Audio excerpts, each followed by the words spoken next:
Majority Report with Sam Seder, where every day's Casual Friday.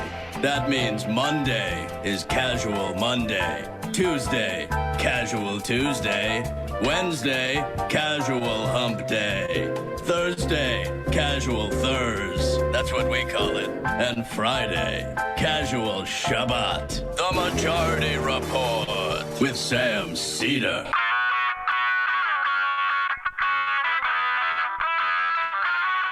It is Friday, April 9th, 2021. My name is Sam Seder. This is the 5-time award-winning Majority Report. We are broadcasting live steps from the industrially ravaged Gowanus Canal in the heartland of America, downtown Brooklyn, USA. On the program today, from the Daily Poster, David Sirota will be joining us to look back on this week in the news. Also on the program later to give me some movie suggestions for the weekend, film guy Matthew will be with us. Meanwhile, in Michigan, the Democratic governor, stripped of really any ability to deal with COVID by the Republican legislature, has secured a vaccine surge from the Biden administration. And Congressman Matt Gaetz appears to be headed for some serious legal trouble. It's now looking like Amazon's millions of dollars and intimidation tactics will carry the day in the Bessemer union vote. Washington State Jay Inslee signs a bill automatically vesting voting rights, returning them to former convicts in Washington State. Speaking of governors, the one in Florida, Ron DeSantis, sues the CDC to get cruises sailing immediately. No, thank you. The Republicans are now building an army of poll watchers, which combined with gerrymandering will make Democratic retention of the House very, very difficult. I guess some decent news. Despite the pandemic, U.S. suicides dropped last year by nearly 7%. Joe Biden is considering waiving COVID vaccine patents to help almost 100 nations around the globe. And lastly, happy Confederate surrender at Appomattox Day, where Ulysses Grant accepted Robert E. Lee's surrender in the courthouse in Appomattox, Virginia. All this and more on today's Majority Report. Welcome, ladies and gentlemen. It is Casual Friday. As you can see, I am wearing a soft-collared shirt. May look a little more formal than it will in coming weeks because it's a little chill in the studio today, so I've got a sweater on. Emma Vigeland is out today, feeling a little under the weather. She will be back on Monday. I would also say that turns out not only did the Confederacy surrender on this day, well, I can't do the math, but it was in 1865. But apparently the South lost the Civil War. So I double checked on that today. And a lot of people don't know that. A lot of people are talking about that a lot now. But that's what happened there at that time. We will be talking more about the Bessemer union vote, and David. We'll be talking to David Sirota about what's happening with the infrastructure bill and the taxes, and of course President Joe Manchin. All of that we will cover later in the program. We haven't spent a lot of time. I think maybe there was some of this on Thursday, but or the second, the fun half of the show, talking about Congressman Matt Gaetz. I mean, my feeling about this is Matt Gaetz is a cretin. he may be even worse of a cretin than was obvious to those who were watching him over the past several years. There's not it does not seem to be a huge political implications to what's happening with Matt Gaetz, but that doesn't mean that I can't help but feel like it's nice that there is some type of at least poetic justice for a guy like this. And it does appear that Matt Gaetz is headed for some serious legal problems. According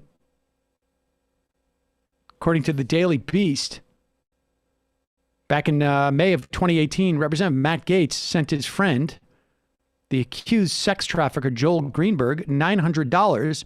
And then over the next morning, over the course of 8 minutes, Greenberg used the same app, this is Venmo, to send 3 young women varying sums of money. In total, the transactions amounted to $900.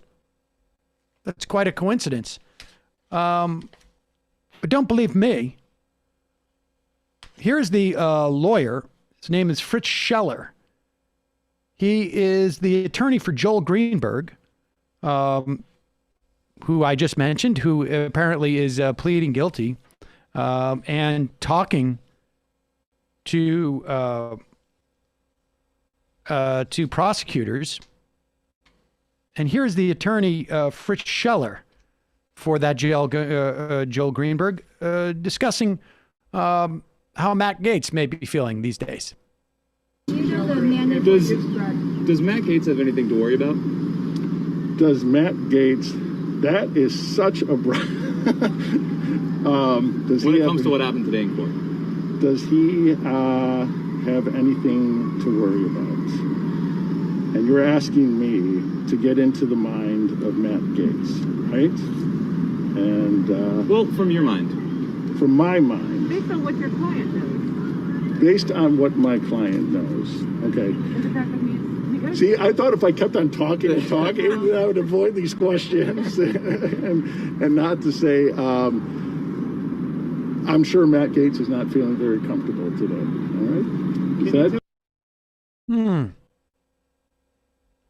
right? That's interesting. Lawyer seems very, very hesitant to talk about Matt Gaetz, but he is quite confident that Matt Gaetz is not feeling very comfortable yesterday. I imagine that discomfort is only growing. But we will see.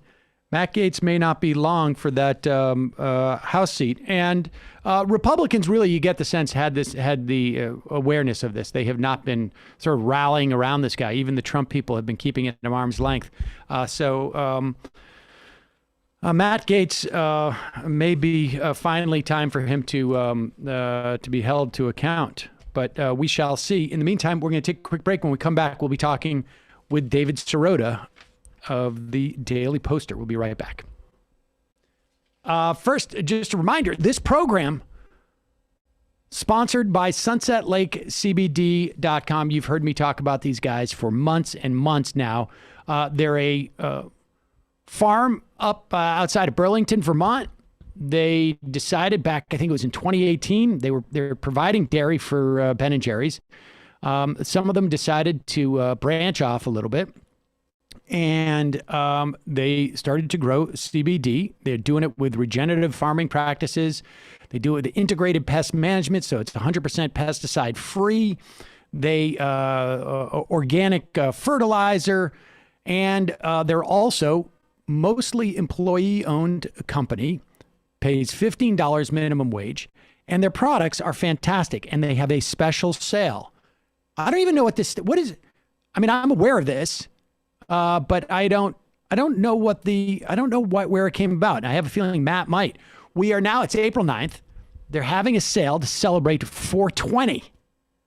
And Sunset Lake's 420 sale starts today, April 9th, runs through April 23rd. You can use the coupon code 420 for 30% off your entire purchase. That means 30% of the tinctures, 30% off the gummies, 30% off the hemp flour or the Smalls mat, 30% off the chocolate fudge. That literally made me get like nervous. and all the other CBD products. You can use code 420 for 30% off. The sale ends on April 23rd, so don't miss out. They also have a new product, Cbd Dog Biscuits. They blended their CBD oil with 3 simple ingredients, peanut butter, pumpkin, and oat flour, to create delicious biscuits designed to comfort your 4-legged friend. The treats each have 5 milligrams of CBD, contain no artificial flavorings or sweeteners. And they are also excited to announce that their colleague, TJ, who I've actually gotten a letter from TJ, he's very nice. The whole crew there are amazing. He is now part owner of the company. TJ spends his days filling online orders, answering customer questions, and blasting the Majority Report live stream through the warehouse. If that's the case, TJ, congratulations on becoming one of the co-owners of Sunset Lake CBD. I know those guys believe that worker ownership is key to creating a more democratic and equitable world. This is for you, TJ. And Matt, do you know what the 420 significance is for that? Yeah, famously, that's the socially acceptable time to begin smoking in the afternoon. So it's like after school or whatever, you get done, you get finally back to your house or wherever you're with your buddies. That's when you start smoking. I did not realize that's what it was about. All right, fair enough. So use the coupon code 420 just for the next 2 weeks, ladies and gentlemen, and get 30% off your entire purchase at sunsetlakecbd.com. Also, don't forget, folks are getting vaccinated. It's spring. Maybe you're going out of your house a bit more. Maybe you're going to have meals outside. Well, you do it cautiously, of course. And then what happens? You drop your mask a little bit to eat, but you don't want to keep your mask around your chin while you're eating because you don't want it to get messy. What do? Well, you put your mask in your Comes in Colors pack, or what do you call it? Sack. And the sack has like a clip, or you can have a lanyard on it. You can clip it onto your backpack. You clip it onto your belt loop. Put your mask somewhere clean. And also, I have a problem where I always lose my mask if I don't put it in my Comes in Colors sack. And of course, they also have some amazing masks there. Check out comesincolors.com. Super stylish. At least that's what I've been told by people who understand such things.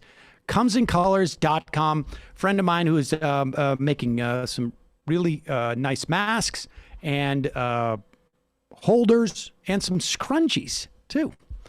All right. Want to welcome to the program, back to the program. It's been some time.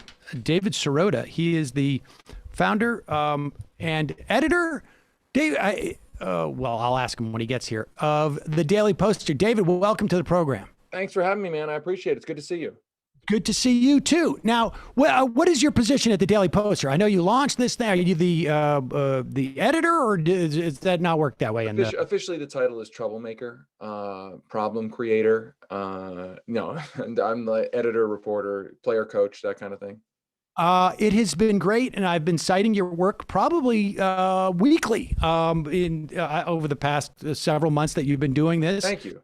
And I want to talk about one of the stories that you guys broke months ago that actually had an implication in New York. In fact, there's a whole rolling series of things that I think some of your reporting has created in New York, or at least part of it. And I want to get to that, but I want to talk about what's happening on the national scene. So let's just start with where we are in terms of like Biden has introduced both his one tranche of the infrastructure plan. This week, he introduced the taxation plan. It is a little bit pre-negotiated, I guess, relative to where it was during the campaign. Early in the week, the parliamentarian says there can be multiple forms of reconciliation, though I don't know that anybody's clear on really what that means quite yet. And maybe you can help us out there if you have a sense. And then Feinstein says she might be open to the filibuster, and then Joe Manchin close everything down. Give me your sense of what's going on. Well, first of all, I always tell people, having worked on Capitol Hill, that people perceive politics, I think they want politics to be House of Cards, but politics is more like Veep. People running around not knowing anything. So the confusion over the reconciliation, the confusion over the filibuster, my view is that there's no grand master plan. It's like it's just sort of a free for all.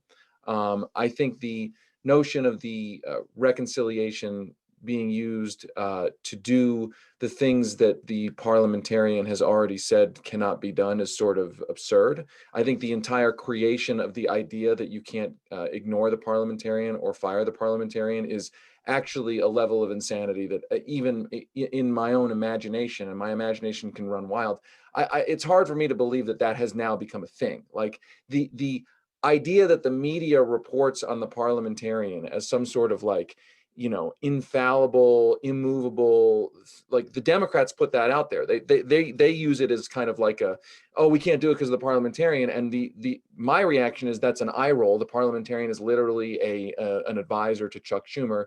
It's sort of like Chuck Schumer. It is like Chuck Schumer blaming his own advisor if that's what that is. And yet this is now taken as an article of faith that if the parliamentarian says the minimum wage can't be in there or this or that can't be in there, then there's nothing the Democrats can do. It's just not true. It's just false. There are plenty of things that they can do.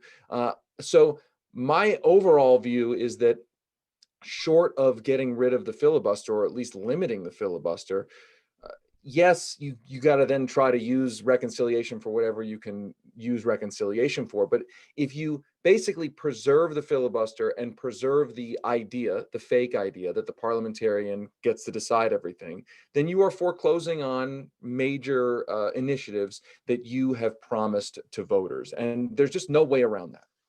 And that is, and you're doing so in a way that it doesn't sort of, you have an excuse, right? This is an outside force. And if we have to create that outside force, then we create that outside force. I mean, and it feels so. All right. So, and I think that seems clear to me. And I think many people realize that. I mean, you and I have been talking politics probably in this context for, I don't know, 16, 17 years. Yeah, that's how old we are.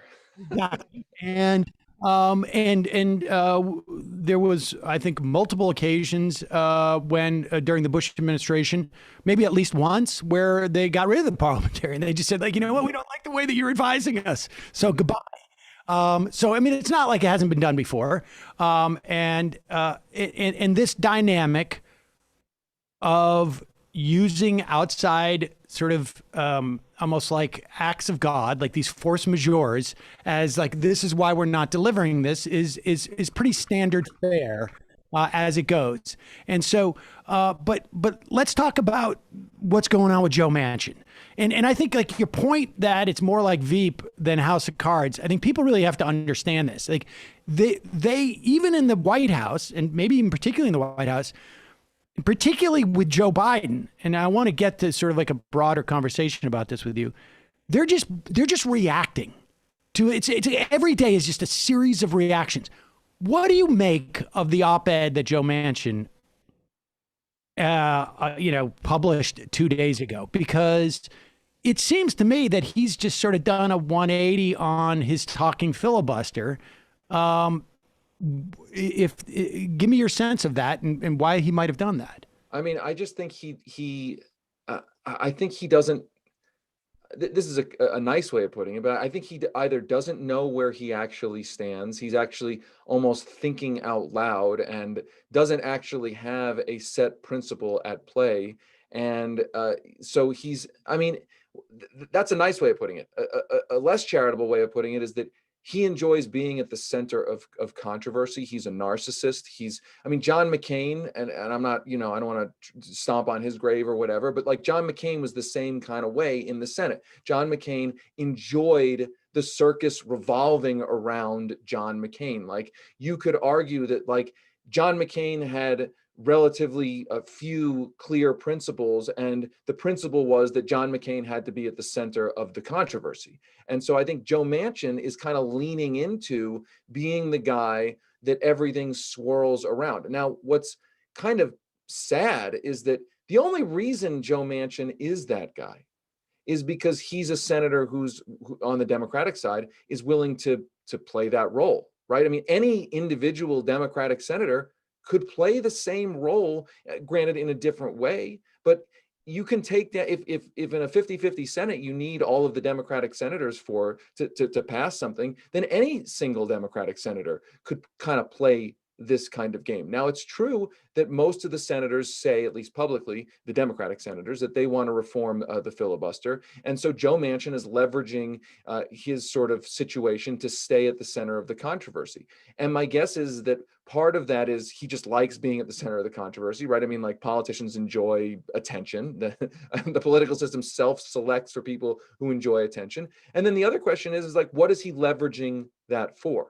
Like, what actual power is he leveraging that for? And we at the Daily Poster, for instance, we reported on the tax bill, a related situation. Why is he suddenly saying he doesn't want the Biden proposed 28% corporate tax rate? Like, what is that really about? Now he's sort of saying, first he was like, originally he said, I want an infrastructure bill and I'm for raising the corporate tax rate, but now 28% is apparently some problem for him. He wants it at 25%, which seems unbelievably arbitrary, like the difference between 25% and 28%. So what's that really about? And that's when we reported, and we followed the money, that he's gotten a significant amount of campaign cash from a particular industry that bet big on the corporate tax rate.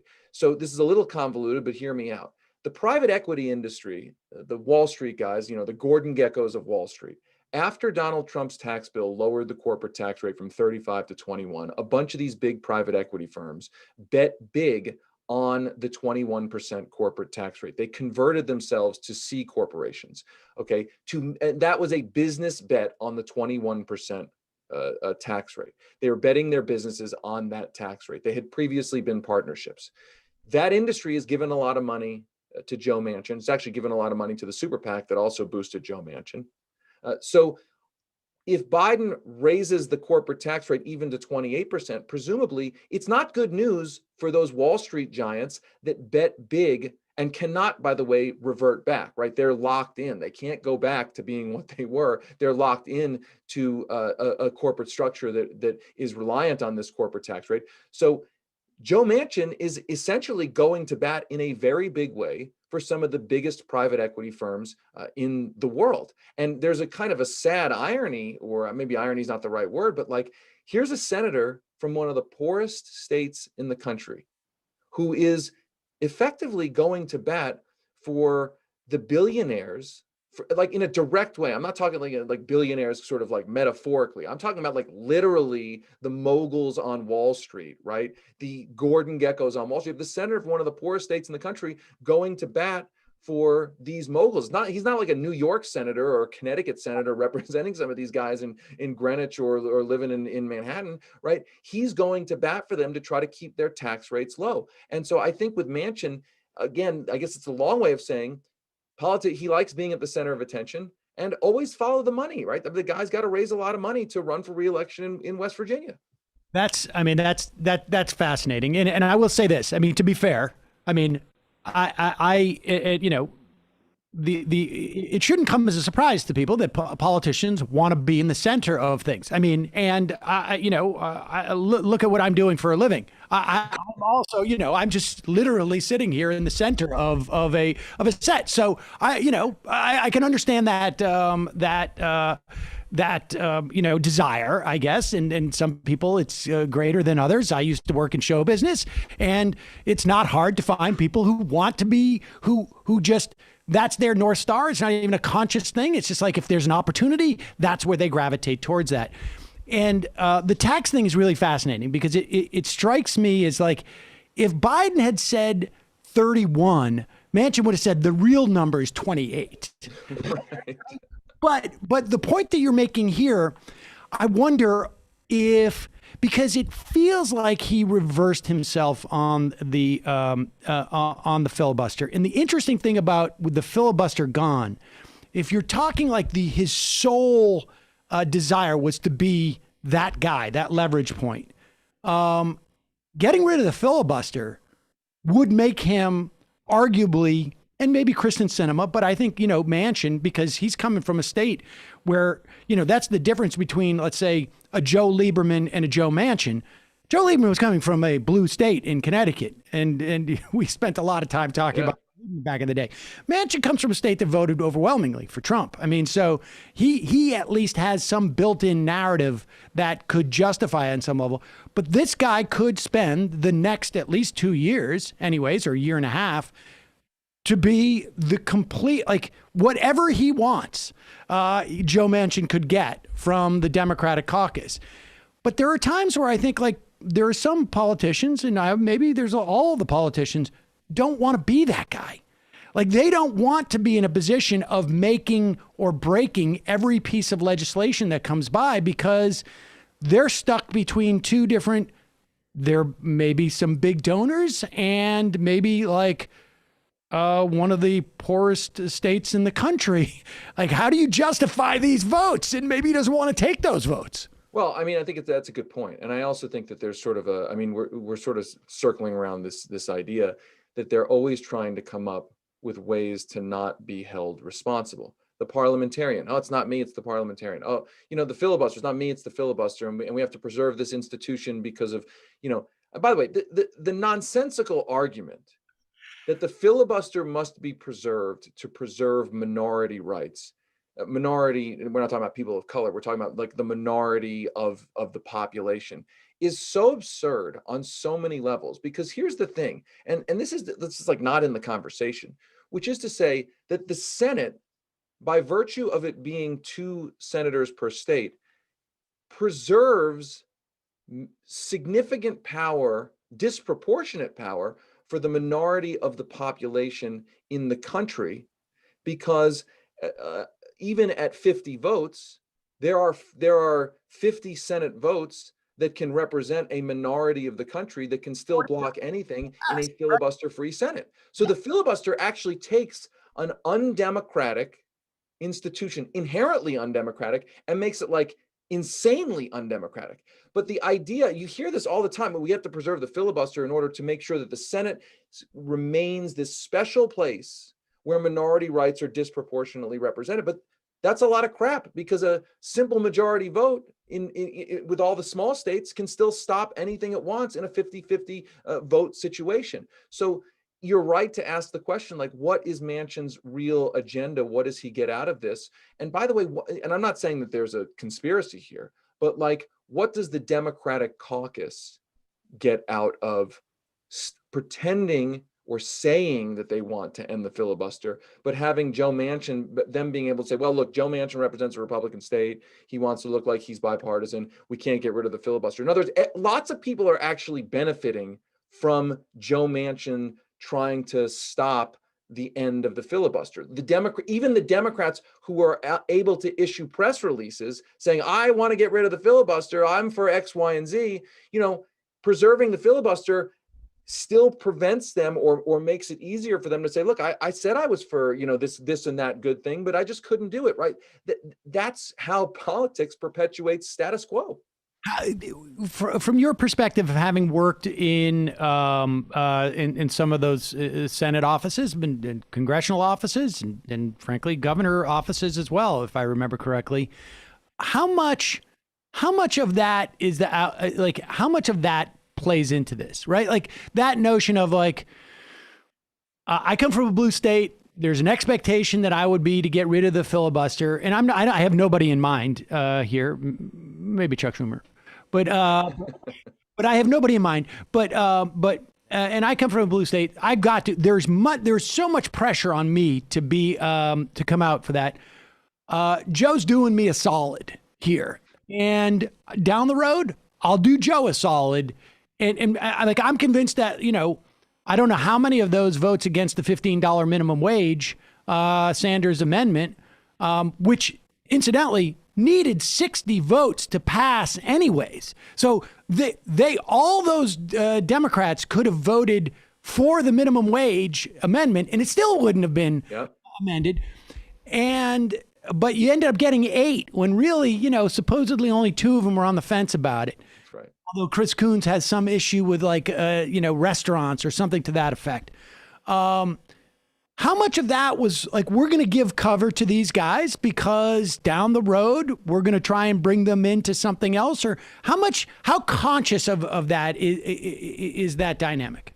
My view is that a lot of it is what isn't done versus what is done. And by that, I mean that if Manchin is willing to go out there and singularly stop filibuster reform, there is, in my view, there are certainly rank and file Democratic senators who may not be all that upset with that, even though they're issuing press releases saying, I really want to get rid of the filibuster, and are subsequently not necessarily willing to use what power they have to make life uncomfortable for him.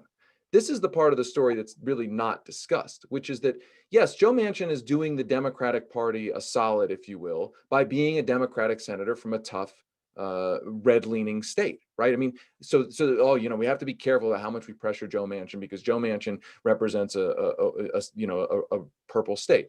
Well, the executive branch, as an example, has lots of power to discretionary power to decide where federal spending happens, where it doesn't happen. The different chair people of the Senate, in the Senate of committees, have lots of discretionary power to decide whether Joe Manchin gets X, Y, or Z that he's demanding. So mobilizing that power to make it uncomfortable for Joe Manchin to continue being a problem on the filibuster. That's the part of this situation that's hard to see in real time, right? But that when we say, are people going up to Joe Manchin and being like, "Hey, man, I'm putting out press releases saying I'm against I'm for filibuster reform, but hey, thanks for doing that." I think it's more like Joe Manchin's going out there making filibuster reform impossible, and there's a bunch of Democrats who are like, maybe in their own minds, they're like, look, I don't actually have a problem with what he's doing. He's like doing me a solid here. And so like, I'm not going to if I'm chairman of some committee, the appropriations committee, I'm not going to mess with his appropriation that he wants in West Virginia. I'm not going to bring pressure to bear on him to actually move. And that goes all the way up to the White House, right? I mean, when we talked about the minimum wage situation, one of the things that we were writing about at the time was that any Democratic senator or any group of House members in a narrowly divided House could have said, listen, we're not supporting the American Rescue Plan unless it has a $15 minimum wage in here. We're going to be sort of an anti-Manchin, right? And the reason to do that is not to take down the bill, because it was a must-pass bill. I don't believe it would have been taken down. The reason to do that is to actually mobilize the White House to use its power to create a deal to bring pressure on the other side of the party, that you need to actually mobilize the tools of pressure. Joe Biden, as an example, I'm sure was thrilled that he didn't have to actually really get off the sidelines on the $15 minimum wage, really get into the muck of okay, I got the progressives over here going to take down my bill if it has 15. Manchin's saying he's going to mess with the bill if it has any minimum wage increase. I got to actually mobilize the tools of the White House to create an actual deal that puts something in here. I'm sure Biden was like, this is sweet. The progressives aren't threatening to take down the bill. I can just deal with Joe over here. I don't have to get into the mess of this. And that's the way it's going to be until there is actually a need for the White House to actually mobilize those powers to actually push Joe Manchin. Now, will it have 100% success? Will it definitely move? Because you hear all even if the White House tried to, this whole idea the president's powerless now. We hear for 4 years Donald Trump's the most powerful person in the world. Now Joe Biden has no power. He can't do anything. He can't move. That's a lot of garbage. Will it be successful 100% of the time? No. Could it be successful sometimes? Yes. How credible though? I mean, this is the difficulty, right? And this is the difficulty that we heard in the context of the fiscal cliff at different times, over the year. How credible of a threat is it when I don't know, pick whatever progressive you want in the Senate comes to Joe Biden and says I'm not going to vote for the rescue bill unless we get the $15 minimum wage, and Biden goes, really? I mean, really? Well, I mean, you're speaking to a point, which is if you're going to make a threat, you have to be willing to follow through on it. And my view is that saying early, honestly, and upfront if there's a piece of, let's use the infrastructure bill, okay? The infrastructure bill, in my view, that what the progressives should do, whether in the House or Senate, is say, here is what we need to be in this bill. We're not going to wait until the end to play a game, to tell you, from the very beginning, it must have X, Y, and Z. If it doesn't have X, Y, and Z, we're out. Like, you just can't, and we're going to say that early and upfront. And now it's your problem. Like, and a $15 minimum wage, as an example, is not some sort of like, you're not asking for something like insane or something like super radical. Like this, like we're asking, our X, Y's, and Z's are the things that you promised, right? So like, that's it. Like, that's where we are. And the progressives haven't been willing to do this. Now, here's a good historical analog where the Republicans did this. If you remember, it's a totally opposite issue, but if you remember during the bank bailouts, okay, the middle of the financial crisis, George Bush and like all of the most powerful people in the entire world, through Ben Bernanke and Hank Paulson, come to Congress and are like, listen, the entire global economy is about to melt down for like the whole world is going to like literally explode unless you pass a 3-page bill giving the Treasury a complete blank check to spend whatever he wants at any time forever, right? And the Republicans were basically like, yeah, no, we're not passing that bill. And they dug in, they drew a line. They said, we're not passing a bill that's like that. It's absolutely ridiculous. And then and I'm sure Bernanke and Paulson were like, you can't be serious. You can't really be serious that you're going to follow through on this threat. And they followed through. And what happened?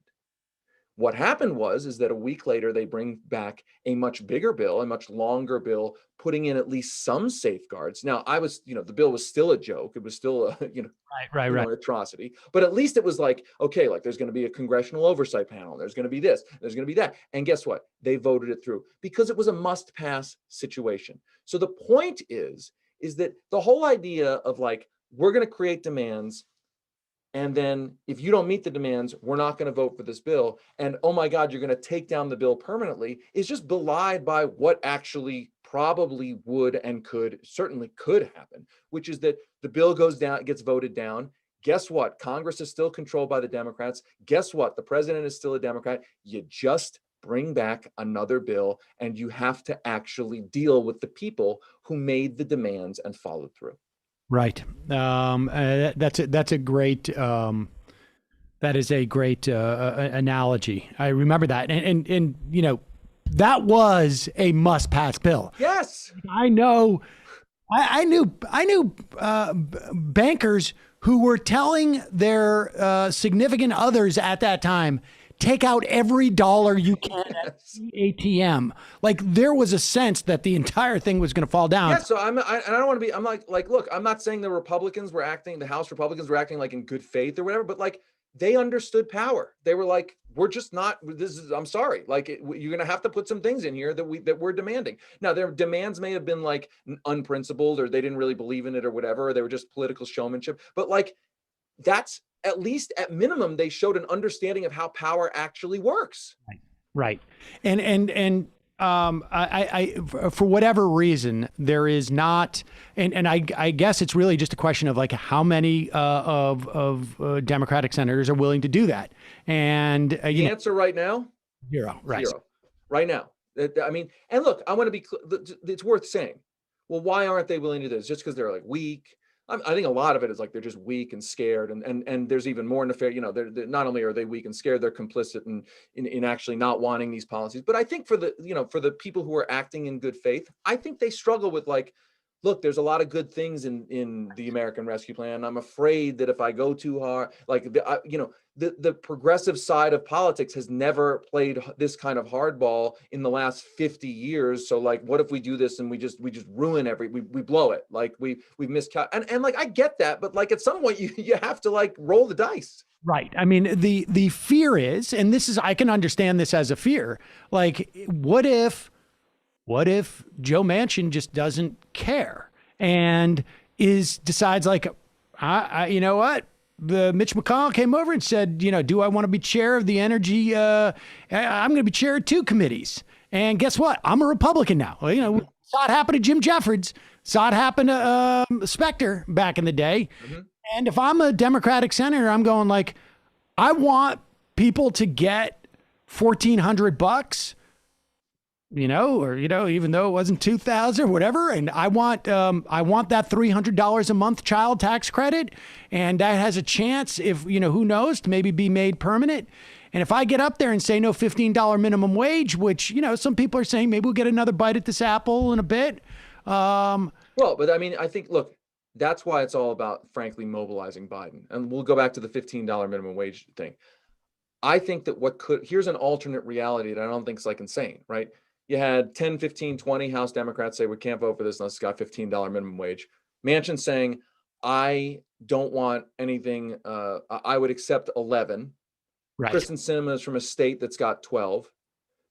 If the progressives say we can't vote for this without some sort of minimum wage increase in it, you've now created the conditions for Biden to swoop in and be like, hey, listen, here's what we're going to do. We're going to at least do 13. Okay. And I'm not saying I'd be happy with 13, like 15, you need 15 or whatever, or at least you'd get Biden. Listen, I can't give you 15. I can't give you a minimum wage increase in this, but I am committing that in the underlying bill of my infrastructure bill that's coming right after this, there's going to be $15 in there. At least you get like a commitment, like something concrete, anything. Like they walked out of the American Rescue Plan with like a night, like maybe we'll do $15 at some point later. There was nothing because there wasn't a negotiation. There was not a demand that was made. Do you think the infrastructure bill has the same level of urgency that this could be leveraged in the same way? Well, that's a great question, and that's actually it's so interesting because the American Rescue Plan's necessity, the emergency that was happening and the need to pass it was cited as a reason to not push too hard for a $15 minimum wage. But in fact, the way power works is that gives you precisely the best chance to actually make it happen because it absolutely had to pass.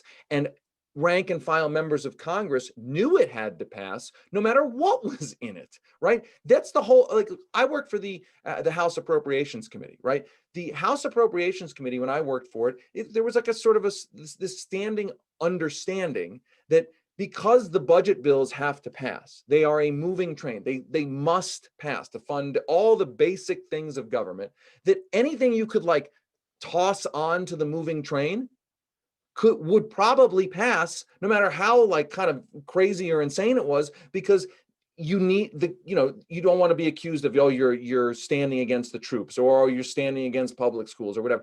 That the point is that the people who understood the process the best back then, who got so many things done through that process, were people who understood that the more acutely the nation needs a piece of legislation and that rank and file members feel like they have to pass a piece of legislation, the more you should actually try to put your initiatives onto that legislation, because that gives it the best chance of actually happening.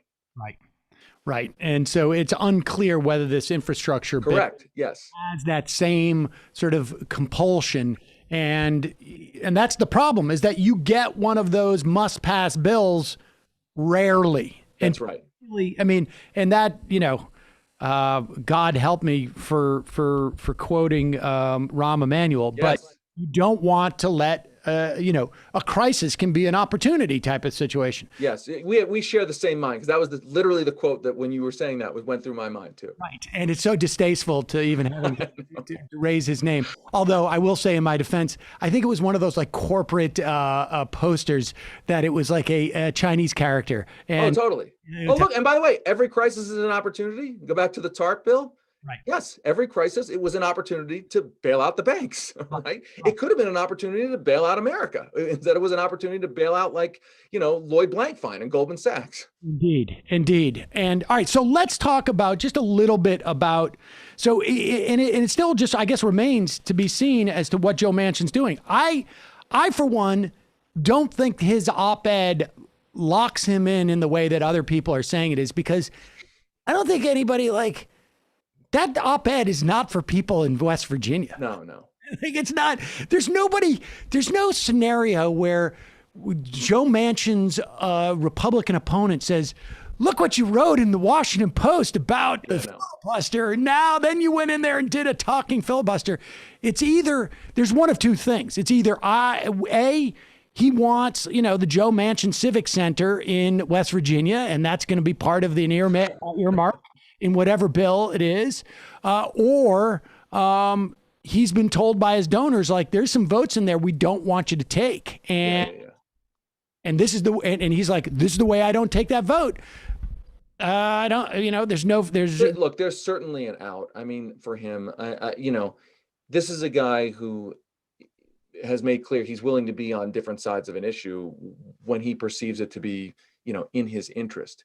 Certainly, you can imagine 2, 3, 4, 5, 6 months from now, something happens. He can say, listen, I didn't, the Republicans did X. We need to pass X. And like, the only way to do it is that, I'm not saying he's going to do this, but I'm saying there's a way for him to be on the other side of this, like next week. Easy. I mean, he said under no circumstance, but then he could say, like, it was a failure of imagination. I just couldn't come up with the circumstance. Exactly. With that said, 2 days ago, and it was a day before Manchin put this out, so possibly Chris Coons, Reuters reported that Chris Coons said, we're going to give until the end of May to the Republicans, and then we're going to do this alone. And when Chris Coons says that, he's speaking for Joe Biden. Absolutely. Right? And so the way this works in terms of pressure, Joe Manchin doesn't care if anybody listening to this interview, sends an email to Joe Manchin or a letter and says, you've got to vote for the filibuster. Joe Manchin cares if Joe Biden comes in and says, hey, man, look, I'm the Joe who's president. You're the Joe who's senator. We got to do this. Yeah. How does that happen? How do we pressure Biden to, like, where, or do they feel that pressure and they're figuring it out? So my guess is, if my, I guess, positive, optimistic view is that so many things will end up piling up. Like this, the House will pass all of these initiatives. The Senate will make a spectacle of trying to pass a bunch of initiatives, including, voting rights and the infrastructure bill and all of Biden's stated priorities. And there will just be this backlog sitting in the Senate with 50 votes, 50 Democratic votes cast for them, but can't get through. And then the pressure will be on Joe Biden the question will be like, where are you? What are you going to do? Now, what will try to diffuse the situation, and I think that pressure would be that sort of conflict, that crescendo will be where that's what you need to actually break the filibuster. But short of that, what you will see is an effort to try to use reconciliation to insist that the filibuster isn't necessarily needed. But again, the problem with that is, in my view, you can, again, as an opponent of the filibuster, right, you can say, we want to preserve the filibuster, but we're going to use reconciliation in an aggressive way. What makes this situation untenable, truly, is we have the filibuster, and we're going to use reconciliation, but continue to pretend that the parliamentarian can basically render reconciliation much weaker than it needs to be. Like, in other words, if you're going to go with the whole idea that we can sort of circumvent this through this ridiculous process, then you have to, at minimum, be willing to like aggressively use that process and not pretend that the parliamentarian can block that the parliamentarian is effectively a filibuster, right? Like, one of those things has to change, right? And so my guess is that if they don't really want to get rid of the filibuster, that this whole parliamentarian issue is going to have to change. Otherwise, like what's going to happen? Like, all these things are going to pile up. The Democrats are going to insist that they can't do anything about it. Nothing is going to get through. The Republicans will make a whole thing about how the Democrats, and by the way, don't underestimate the Republicans creating gridlock and then also criticizing gridlock. Like, they're the ones making sure nothing is happening, and then they'll bash the Democrats for not getting anything done. All right, look, I know you have a hard out in a couple minutes, so I just want to go over this quickly. Andrew Cuomo is under siege in about 4 different ways. He's got the sexual harassment charges. He's got he moved and covered up the deaths in nursing homes. And you guys wrote a story, I don't know how many, 4 or 5 months ago was it? I can't even remember when it was. Almost a year ago. Almost a year ago. Okay. Saying that drawing the line between Cuomo signing a bill basically to say no liability for these nursing homes and for hospitals. You can't sue them for anything that they do in these practices, and ended up getting some nice campaign contributions. Quite a coincidence. Yeah, I'm sure it was a coincidence. Yeah, I mean, our story was basically, we broke open the story that one of his biggest donors, a healthcare industry lobby group, pumped about and their lobbying firms pumped about $2 million into his political machine. And he slipped provisions into the New York state budget, this giant budget bill, right? Like a couple lines into the budget bill, extending liability protections from frontline nursing home workers and medical workers, right? Nobody disputes that that's legit, like the doctors, nurses, extending them explicitly to healthcare industry executives, CEOs, corporate board members, and the like. The people who are making the decisions about staffing, the people who are making the actual decisions about how a nursing home runs. He extended liability protections to them. And the group that gave him money bragged that it drafted the provision. So think about this for a second. The pandemic is happening.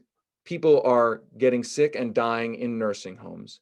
He slips legislation into the budget, shielding the corporate executives from lawsuits. And the deterrent, by the way, that's the key thing, is that a corporate decision maker is going to be less inclined to make cost-cutting, dangerous decisions if they know at minimum they could face a lawsuit.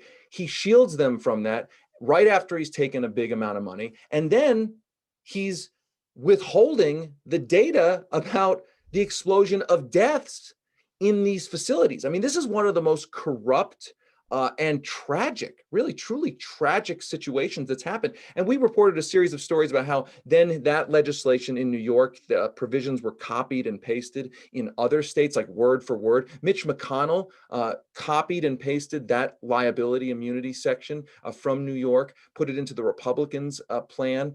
So this was a terrible situation. And we also reported a story about how, months later, families who had lost family members, they were being stripped of their legal rights. They couldn't get legal representation because no lawyer wanted to take their case. Now, this story has a good ending. I mean, at least a silver lining. I mean, 15,000 people died. That you can't fix that.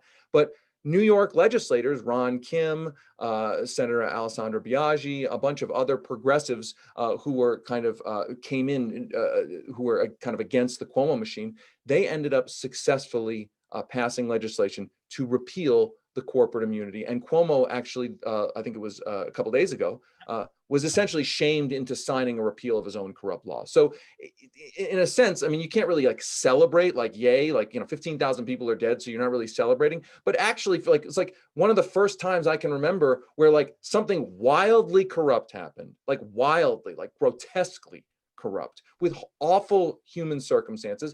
And actually the process, now granted there were other, Cuomo's facing all sorts of scandals, so I'm sure that sort of helped weaken him, but actually they repealed it. So there is a kind of silver lining there.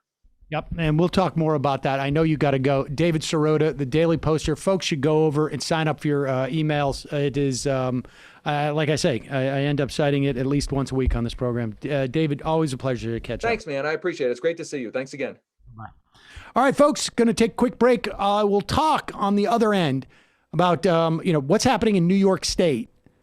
That it's fascinating. I would have loved more time to talk to David about just sort of how weakening Andrew Cuomo has fundamentally altered the New York State politics and what the implications could be across the country for that as well. We're going to take a quick break. We'll be right back and wrap up this week. Right back after this.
We are back. Let's play this clip. This is just, we were talking about Joe Manchin earlier about his op-ed, and this he is trying to make an argument that somehow that the existence of total polarization is reason why you should not react to the total polarization that exists. This is clip number one, Joe Manchin on CNN trying to justify. This is pretty impressive. Capital. January 6th changed me, and I was very clear with everybody. I never thought in my life, I never read in history books to where our form of government had been attacked at our seat of government, which is Washington, D.C., at our capital, by our own people. Now, the British did it, but not Americans. So something told me, wait a minute, pause, hit the pause button, something's wrong. You can't have this many people split to where they want to go to war with each other. So to be clear, he is saying that because there were Republican lawmakers who were essentially ginning up enough hostility towards the American government that people attacked the Capitol. Therefore, we should not have filibuster reform because I'm going to rely on these same Republican lawmakers to reach across the aisle and work together with us and assume that we have the same agenda. I mean, it is so just, I don't know who Joe Manchin thinks is buying this. Because not everybody's paying attention. The people who are paying attention know what he's saying is absolute jibber jabber. It's ridiculous. It's fascinating to me. But that's that. Well, here's Jim Clyburn response.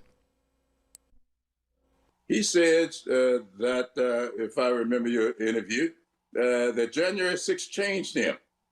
Well, it changed me as well.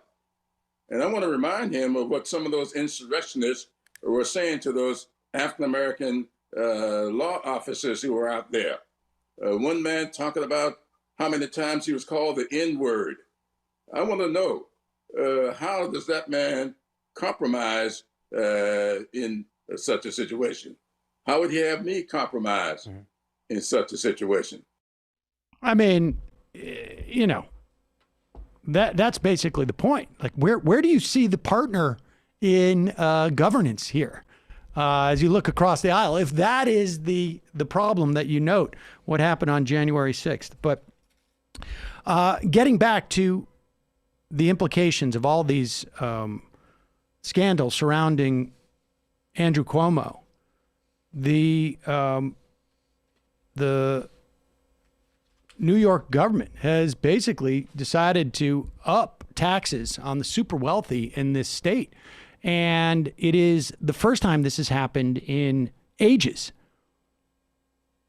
It is a $212 billion budget for the coming fiscal year. It is $79 billion larger than the governor's first budget. There's some of that is federal stimulus money, but also tax increases on people who've done exceedingly well, not just this past year, but in general, at a time where New York State desperately needs funding for schools, for public hospitals, for Medicaid.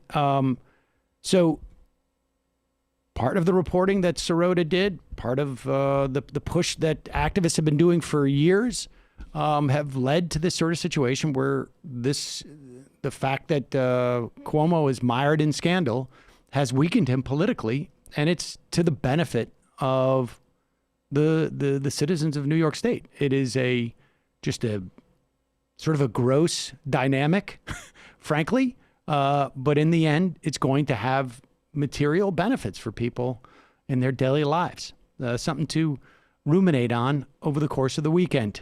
With that, we will say goodbye to you if you're watching just the first hour of the show, and we will see you on Monday. And for those of you sticking around, we will see you, continue to see you. You're seen. we will head into the fun half of the program, wherein Matthew Film Guy will be joining us. And we will talk movies. We got a lot of clips. Boy, Emma's going to be bummed. She missed some of these Dave Rubin clips. I'm going to let Matthew in because I think he has something he might want to plug before we go into the fun half.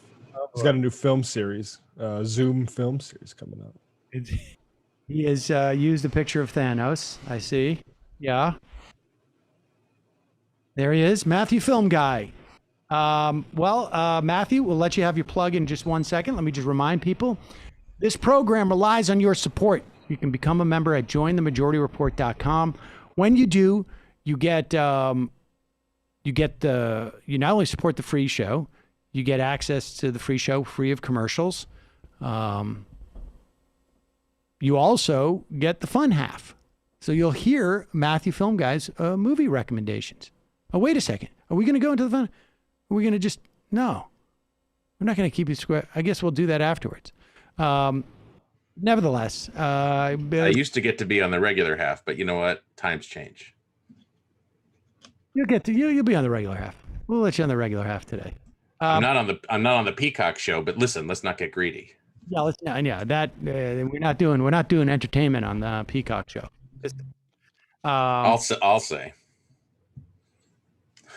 JoinTheMajorityReport.com. JoinTheMajorityReport.com. Also, don't forget JustCoffee.coop. Fair trade coffee, tea, or chocolate. Use the coupon code Majority. Get 10% off. And also AM Quickie. And Matt, I heard you had a great guest on last night.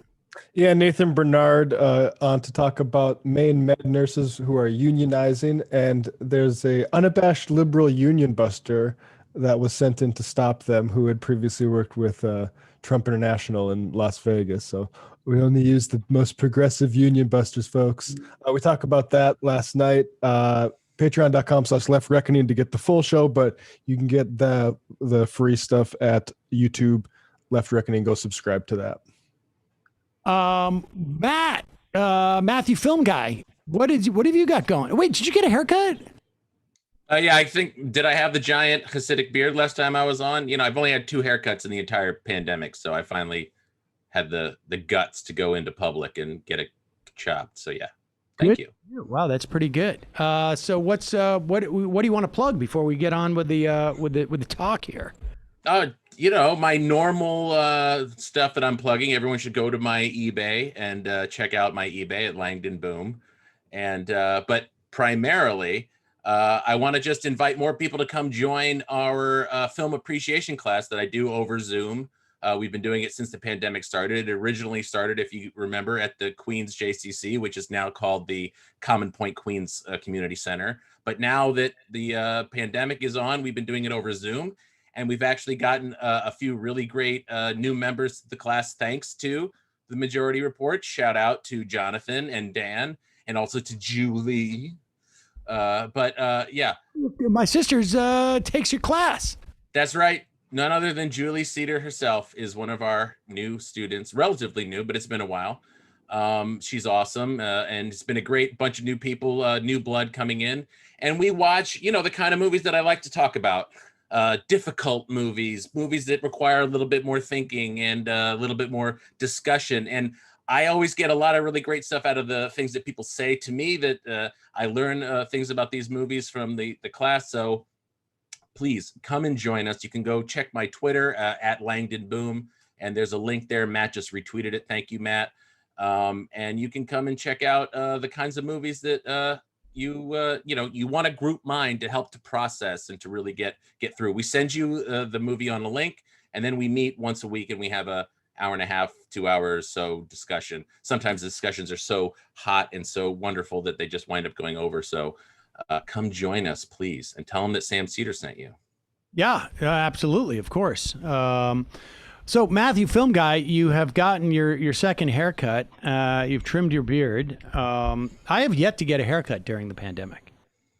Really? Yeah, no, I just like literally, I will sit here and I will look in the camera, and if something's sticking out, I just cut it. Oh, okay. So you've actually applied scissors to hair. This isn't just what it's been like for a year. Yeah. I got one of those big razor things, and I do that, but I haven't gone for Yeah. a haircut anywhere. I mean, I can't even tell you what the back of my head looks like. It's probably not good. Well, yeah, you've got like I always like to tell you, you've got a lot more to work with than I do. So I need a professional's touch. I can't just mess around and hope I'm going to turn out well. Well, I'm glad you're here because Me too. you know, I'll play this clip with you because it's film related. Dave Rubin had Tim Pool on. When did this happen? Do we know when this was? Was this recent? I believe so, yes. You believe so? Okay. Here is Tim Pool and Dave Rubin. We got this from what is it? The Rubin clips, or what is that? Yeah, Dave Rubin clips. Clips Dave. Clips Dave.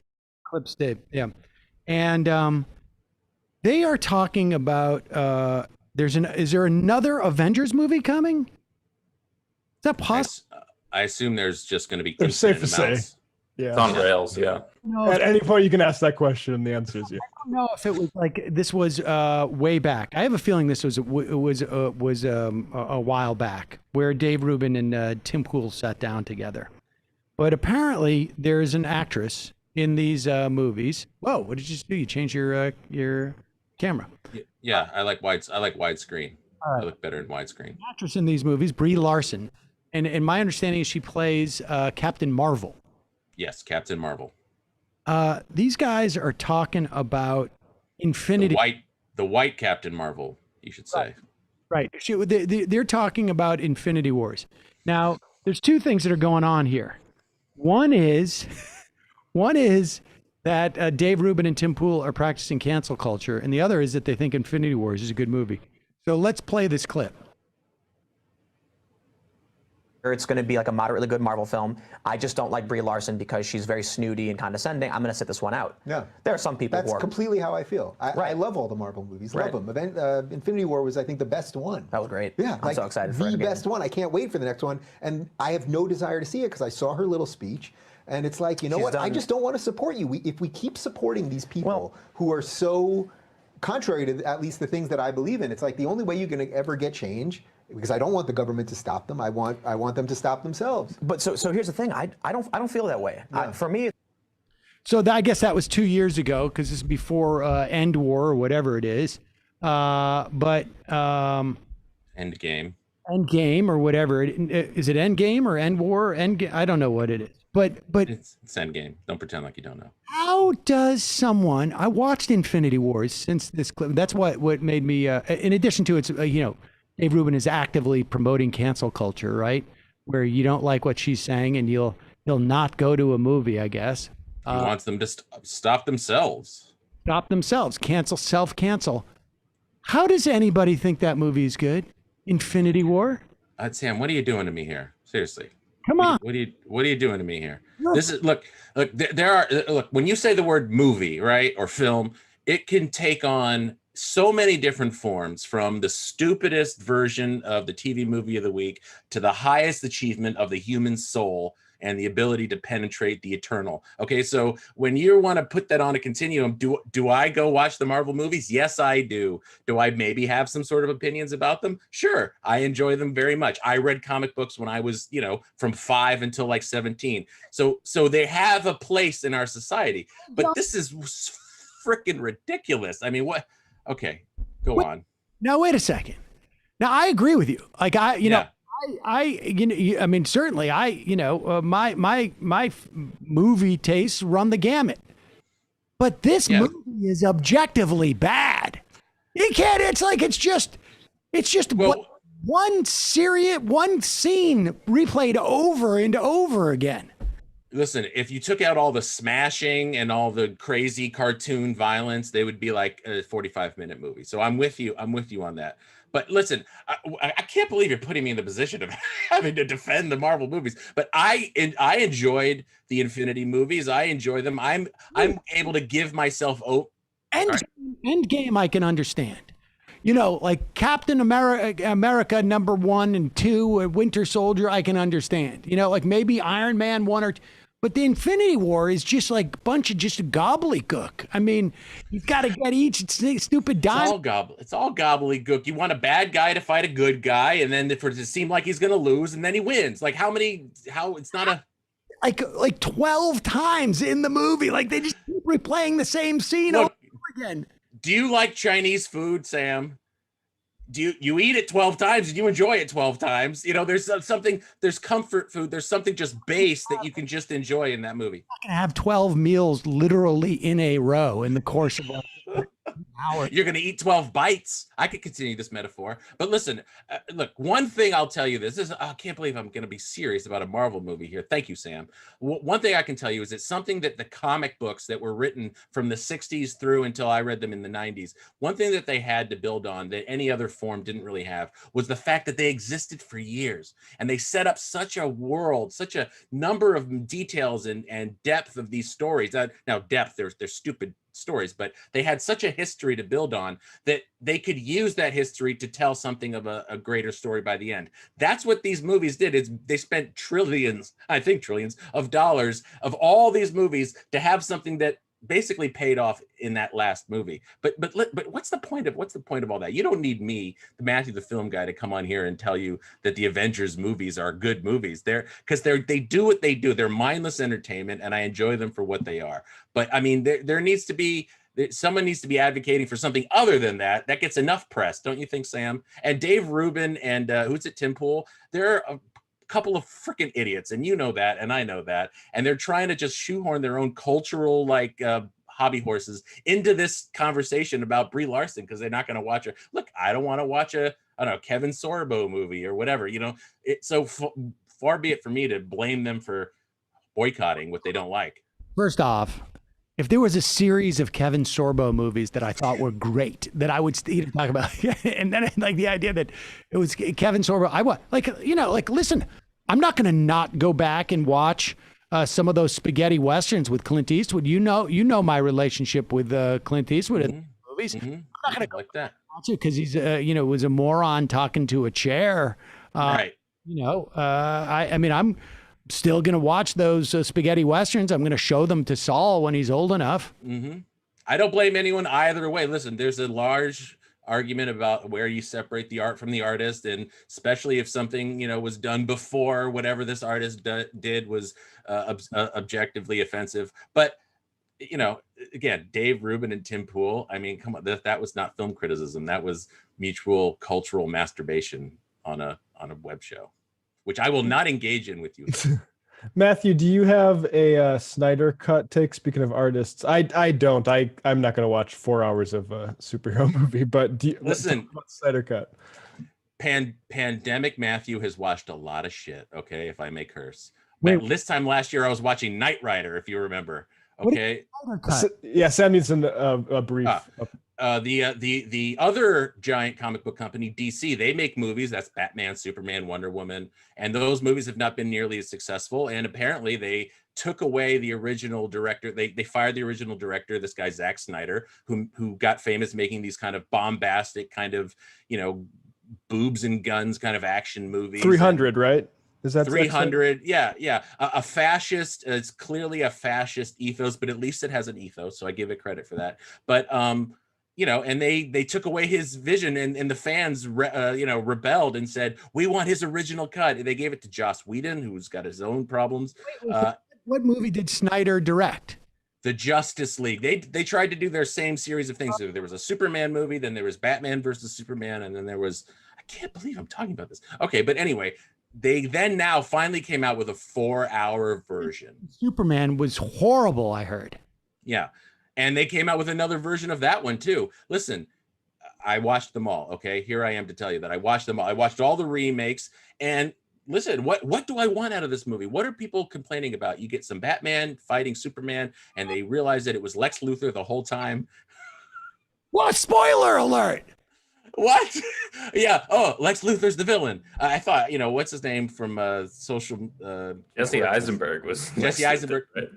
Yeah, it was ridiculous. It was the most showy, ticky performance of all time. But listen, I want some laser eyes. That's what I want from a Superman movie. I don't care about story. I want laser eyes, heat vision. So I watched all 4 hours, Matt. And listen, I dug it. I don't remember hating the original one. I watched it, but it goes in one ear and out the other. It's all mindless. But like it was fine. That trilogy, I think, is quite good.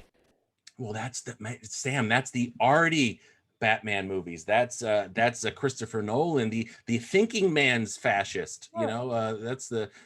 So all right, yeah, I give those credit. They achieved something a little bit different, but you know, these are comfort food. These are just like, you know, again, what I enjoyed when I was 8. Now I'm still enjoying it when I'm 45. It's like if there was ever a guilty pleasure for a film guy like myself, it's these movies. But he's old enough. Some of those spaghetti westerns, he's got to be. Oh yeah. Well, I then, you know, listen. Once when I was a teenager and I, you know, started to become more interested in just the world movies, and like Quentin Tarantino was a huge fan of spaghetti westerns. I saw a ton of those. I watched like a ton of Hong Kong action movies, spaghetti westerns, all the international stuff. There's literally thousands. Carbucci, Sergio Leone. I mean, it's infinite. There's still more on my list that I would still watch today. They have charms. They have interesting things about them, but they're you know, they're teenage boy movies, and there's still the teenage boy inside me. Sometimes he's very close to the surface, but these are not the movies that I think necessarily are need my vocal appreciation. I understand. This is off brand for you. Yeah. Well, listen, I got a wide panoply. We don't show the Marvel movies or the superhero movies in my film class at Common Points Queens on Zoom. Go to my Twitter, Langdon Boom, and sign up today. Do you have these? Are these movies listed in your what is it, boxed stub? You can go to my Letterboxd and see the crap mixed with the high art that I put together there. Go to Letterboxd, no E in boxed, you know, like Tumblr or Sam Grindr, you know, these sites that you would know. But there's a list there, a diary that I keep, and you can follow along with what I'm watching, and you'll see it varies, and I'm honest about what I enjoy, so I make no apologies for liking those movies. But you know, when you come on as you're trying to advocate for a certain kind of film that needs a little bit more time to be talked about, I tend to eschew those. But actually, to be honest, yesterday, I'll tell you this: I got my second vaccine, and it kind of kicked my ass yesterday. What did you? Which one did you get? I got the Pfizer. Oh yeah, so that's why Emma's not here. Actually, it's because she. I wondered about that. Yeah, I had a fever, and so I just curled up and I watched. Basically, I watched two like glorified TV movies. I watched Silkwood, about Karen Silkwood and the Mike Nichols movie. Decent politics, basically a TV movie. But then I watched Thinking of You. I watched The Great Santini. So that's a movie that, yeah, you reference it so many times and I've never seen it. It's one of these cultural lexicon films that, not a great movie, kind of cliche, but I think it's added something to the cultural lexicon so important that I felt I had to watch it. So you can go look on my Letterboxd and see that I watched that. But you can also see that I watched DC animated movies and so on. Matt. Now you can see like why when I play basketball with Saul, I bang the ball across his head and say, squirt a few out. That's why I do that. I learned something about you, I think, from watching this movie, and that was my goal to have done that yesterday. Santini is not a great movie, but it's a great movie to get across a point, right? Because it's such like a sort of a dimensional portrait. It captures an archetype that I think is useful in conversation to say like, oh, you're being like that, you know? That whole era of movie making where you had like ordinary people and terms of endearment, and there was all of these sort of like I know. It was a very interesting time where you like suddenly it was when there was this sort of like, we're going to be frank about the dynamic of families. And I thought that was all very interesting era. I mean, particularly great, but I just you'll see my reviews. I leave little blurbs, sometimes more elaborate than others on the Letterboxd, but they were basically glorified TV movies, a little bit more well done than your average sort of movie of the week at the time. But you know, it's kind of cliche, and you kind of can tell where it's going, and a little bit ham-fisted. But you know, the pandemic has led me down a lot of weird roads because I've had a little bit of extra time on my hands, and it's caused me to sort of do some weird weird sets of movies. Like I watched like every movie about Van Gogh that I could find, and some of those are amazing. The artist Vincent van Gogh. Have you heard of him? Oh, he's a Dutch painter from the late 1800s. He's one of the greatest artists of all time. Sam, you should. Oh, you mean Van Gogh? Sorry, yes, Van Gogh. It's what's interesting is to follow along how they pronounce his name differently in all the movies. Van Gogh, Van Gogh, Van Gogh, or Van Gogh. But I was raised in the ridiculously false American version of his name. But yes, Matt, thank you, Van Gogh. And, Lust for Life. Also, Maurice Pialat's Van Gogh. Van Gogh. I could really recommend that one. Go on, Sam. Interesting. I have to say that I am a little bit jealous of on some level of people who have more time during the pandemic. I less time. I haven't watched anything. I haven't even had time to thank gosh Survivor's not on, because I wouldn't even have time to watch it. I'd be bummed. You could walk away from the show at any time. I did. Just walk away. Just drop it. I am obligated to watch it. But I've had caught up on things like Sandlot 1, Sandlot 2, Sandlot 3. Cute. Those now, and that's been good. Yes. No, the only movies I watch are generally now with Saul. So I just keep waiting for him to get old enough to so we can watch the Bourne movies and Bond movies, so he can really appreciate them. I feel like my dad was Bond and like Indiana Jones and these kinds of movies. Jones, he likes those, but I want him to appreciate them a little bit more than he's capable of at this point. So with that said, Matthew, what would you recommend? That is actually you've basically I made you comment on the fast food industry, but now you're here to give us a recipe and perhaps a little tasting, more of a gourmand perspective on film. Now that you In-N-Out burger or whatever it is you just told us, or something like that. Yeah. So. Yeah, but I just want to be clear. This isn't like the 3 little pieces of food on the plate with the design around it that you're like, where Steve Martin said, "Oh, I'm finished and I don't even remember having eaten in LA Story." It's not that. I'm not trying to give you that. I'm trying to give you something hearty and something delicious, prepared well by an authentic chef, not some pretentious little... I want to ask you, while you're saying that, incidentally, reminds me to ask you, what people are dying to know, the follow-up, what happens when you have such a successful movie like Black Bear that you edited? What happens after something like that? Well, first, then a global pandemic hits. Right. The entire industry shuts down.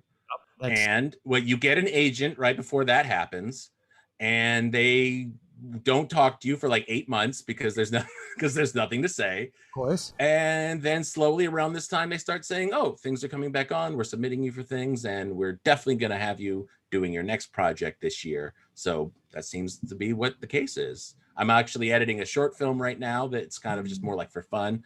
But yes, that is where that career trajectory is headed right at this moment. I've applied for a couple other things, grants and fellowships and things like that, based on, what notoriety I've had here. My San Diego Film Critics Award nominations carried me very far. Congratulations. Did I not tell you that? Oh, thank you. Not aware of that. That's congratulations. Thank you. That was nice. Classic. It is a classic. The Hollywood showbiz story of editing a film and then having a pandemic hit and having the industry shut down. Classic. Yeah. Well, I try to be traditional. Me, I like to stick to the sort of the rails that are already there for me. But Sam, I'm just thinking out loud here. Have you ever seen the movie SOB? I don't think I have. Okay, because it's I wanted to do a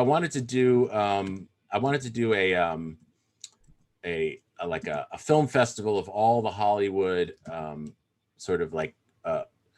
don't know what you want to call it, satires. This was Blake Edwards did it in 1981, and I feel like Who's the Caboose is right in there. So I just wondered if you had ever seen SOB, because it is definitely like an incisive parody of the Hollywood mentality from the early 80s. I remember when you say Blake Edwards, it makes me feel like I remember it a little bit, but I don't think I did see it. He's a director who like gets terrible reviews on his first weekend, and he's like reading the trades and he feels suicidal, but then he has like a kind of like a psychic break, and he like thinks like, I got to reshoot this whole movie, and they spend the weekend reshooting it, and it's like, you know, it's a slapstick kind of comedy. Okay. No, I didn't know it. I think you'd like that. Which, by the way, did you like Tony Erdman that I recommended last time I was on? Tony Erdman? I tried to get Saul to watch it. He would not watch it. It's probably not. You wait another like 30 years, 25 years, and I think he'd be ready to watch that. All right. So what do I have for you? What do I have for you this week? A film that we actually showed in the film appreciation class that I do on Zoom. Go to Twitter/Langdon Boom, and you can sign up for that show, that class, and talk movies with us. And it is a semi-personal, semi-political documentary. So I think it's a great one for the Majority Report crowd. It is called Camera Person. And it is shot by, directed by Kristen Johnson, or is it? I think it's Kirsten Johnson, if I don't want to mispronounce her name. But it's very interesting because Kirsten Johnson was a DP, a director of photography, the camera person, for dozens and dozens of political documentaries. She worked with Laura Poitras a lot. She did a lot of things for like Frontline and Independent Lens and these kinds of political documentaries. Well, so what she did was she took a lot of the footage that were sort of like outtakes and like little snippets from all of these films across, I don't know, something like 20 years of doing these. And she was able to assemble them, in which, as an editor, a feat of editing I could really appreciate, into essentially an autobiographical film.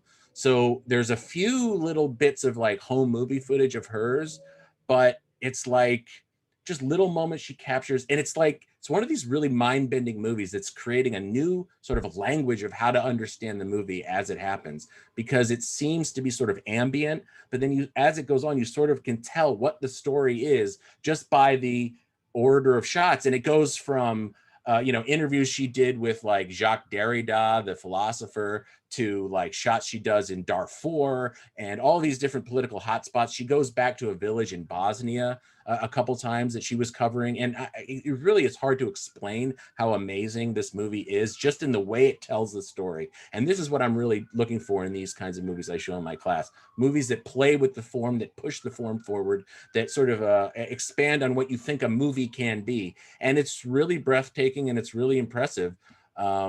And I recommend it to everybody. It's got a kind of a political and a personal sort of through line throughout it. And it's called Camera Person by Kirsten Johnson. That sounds fascinating. I think it's almost like a found footage film, but not quite.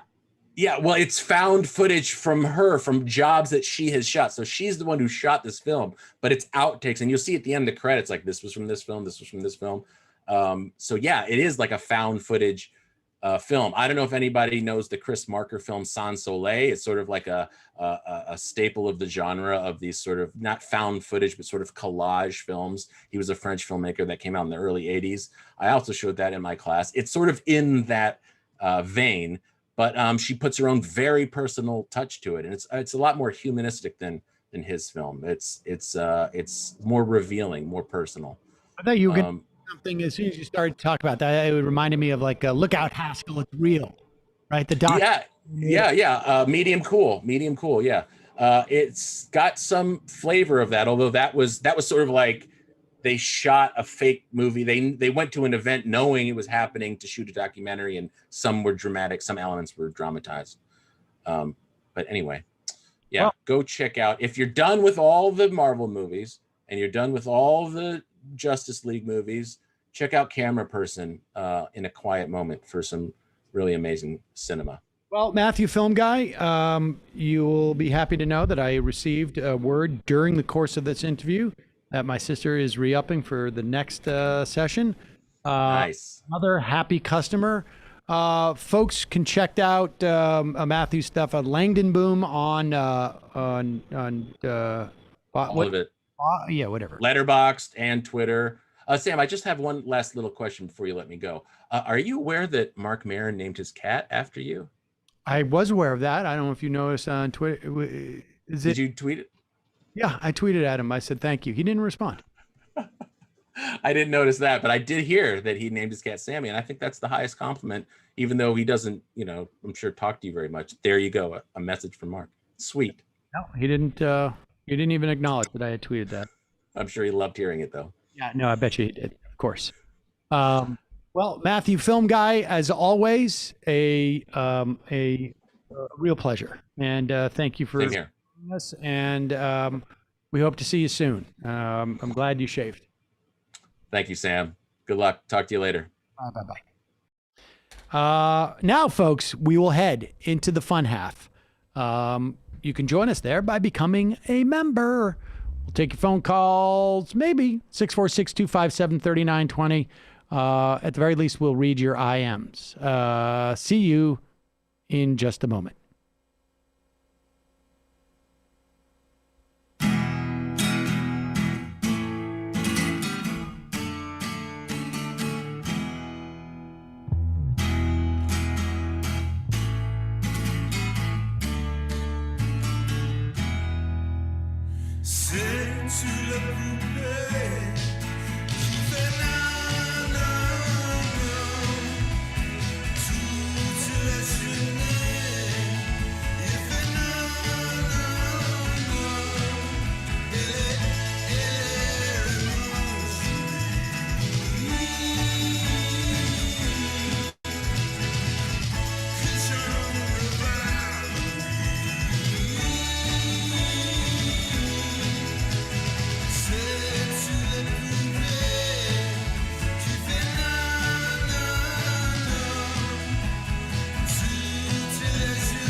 We are back. It is the fun half. 646-257-3920 is the number. Let's take an IM. Glass Seagull. Oh, wait. Here, let me do it actually this way. Let's go down. I missed some of them at the beginning of the show. Oh, I don't know if actually where that is. Let's see. The last reality show I remember watching and enjoying was season 3 of Project Greenlight, where Matt Damon and Ben Affleck gave a bunch of money to a first-time director to make a low-budget horror film called Feast. I do remember that show. I think it would be more productive to try and peel off Murkowski than work with Manchin. Biden should specifically work with Native Alaskan part of her constituency on key issues. That's where Biden can pressure. Maybe. I don't know. Everyone should watch Burning Love, a great send-up of dating shows from Ken Marino from The State and his wife. Let's see. What the heck just happened there? Okay. Reality TV, yuck. I guess that's why why I couldn't understand Trump's show. A show to bully your employees, to bring you tribute, and if you can't do it, deliver, you're fired. This might be from yesterday. We had a bit of an extended conversation about reality television. I see. Oh yeah, this is some of these are old. I can't. Let's see. Ask Matthew if he's seen 000 on Amazon. I've seen it. It's good. The Hunchback of the Gowanus Canal. Sam, I'm practicing cancel culture after you knocking Infinity Wars. I can't read from there because that just moves too fast. Glass Siegel, I was watching The Big Short the other day, and there's a scene where Christian Bale is listening to the Matthew Film Guy song. I didn't realize it was a parody, so that was an odd moment for me. What? I didn't know. Is that in The Big Short? I didn't realize that. Quinn from Indianapolis. Sam, show us the back of your head so we can see your wicked mullet you're rocking. Now, the Henry. Also, heads up, Brie Larson left social media because of a-holes like Ruben. Oh, they also don't understand Marcel Cannon. She's not in Infinity War, or the Marvel canon. She's only in Endgame for like 10 minutes out of like 3 hours. Kid tested, Politburo approved. Infinity War was not the best Marvel movie. Good Lord. The Schneider cut of the Justice League was fine. I don't understand how some of the dialogue gets beyond an editor, though. Slow-mo is silly. Freedom Poutine. Matthew, thoughts on Charlie Kaufman's I'm Thinking of Ending Things. First time I've not wanted to watch a Kaufman film a second time. KS TateNet. Can I get a shofar? KS Tate Nate. Can I get a shofar for your birthday? Yes.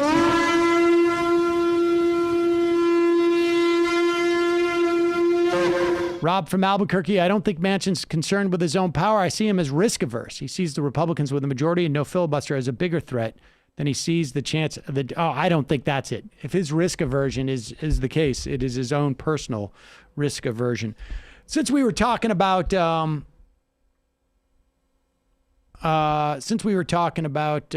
Rubin, let's do that. Let's go to the phones first. Calling from a 213 area code. Who's this? Where are you calling from? 213 area code. Hey, Sam. It's Tom from Yacubia. Tom from Yacubia. What's on your mind, Tom? I wanted to, I've been trying to call in for several months, and I wanted to read to you a quote from U.S. Grant's Memoirs. Sorry, I'm a little nervous. Well, then it's very apropos today, isn't it? Yeah, with exactly right. Okay, well, that's what I've been waiting for. That's why we have not answered your phones since then. I mean, over that time. So on April 10th, the day after, Grant went out to meet with Lee before they parted ways. And I'll read to you from his memoirs. We had a very pleasant conversation of over half an hour, in the course of which Lee said to me that the South was a big country and that we might have to march over it 3 or 4 times before the war entirely ended. But that we would now be able to do so because we would now be able to do it as they can no longer resist us. Interesting. This is Grant speaking. He expressed it as his earnest hope, however, that we would not be called upon to cause more loss and sacrifice of life, but he could not foretell the result. I then suggested to General Lee that there was not a man in the Confederacy whose influence with the soldiery and the whole people was as great as his, and that if he would now advise the surrender of all the armies, I had no doubt his advice would be followed with alacrity. But, Lee said, that he could not do that without consulting the president first. And he wasn't talking about President Lincoln. You see, the thing is, Sam, at the end of the day, Lee thought it would be a bad idea to go against the established authorities. In the South, like exactly, it's against the established authorities of the Confederacy, because that would be wrong for him as a military officer to do, to call on everybody to lay down their arms. Well, what authority did he have to surrender? Engaging in a rebellion for the last 4 years. What authority did he have to surrender then? He had the authority to surrender his army, but what Grant was asking him to do was to call on all the other armies that were still in South Carolina and North Carolina and various places to lay down their arms. But he was saying that it would take time for them to do it. And Grant was saying, well, if you would tell them to lay down their arms, they would do it. And he said, well, I wouldn't want to do that without consulting with the president first. He didn't want to be like a rebel, a seditionist, and go against the government. Well, that would have saved lives in that instance. Stage. Yeah, I'm skeptical, right? Are you not skeptical of that? Of that being his motivation as much as it is like he doesn't want to be seen like, I mean, I don't know. I have no idea. He didn't want to be seen as usurping the civilian authority. It's exactly how I see it. And the civilian authority that was legitimate to him, of course, was the Confederate government. Right. Which is complete nonsense because they were illegitimate in comparison to the United States government, which he was a traitor to. Yeah, well, I mean, I guess, I mean, I don't know that. I mean, is that surprising on some level that he's just sort of like buying into that sort of the Confederacy even when he knew it was over? Oh no, it's not at all. I'm more pointing out the hypocrisy of him at this late stage in the war, a war of rebellion, a war of sedition, to say, hey, I want to respect the authorities. Unbelievable. Well, I mean, it's not the most horrific contradiction in the guy's existence, but it's one of them.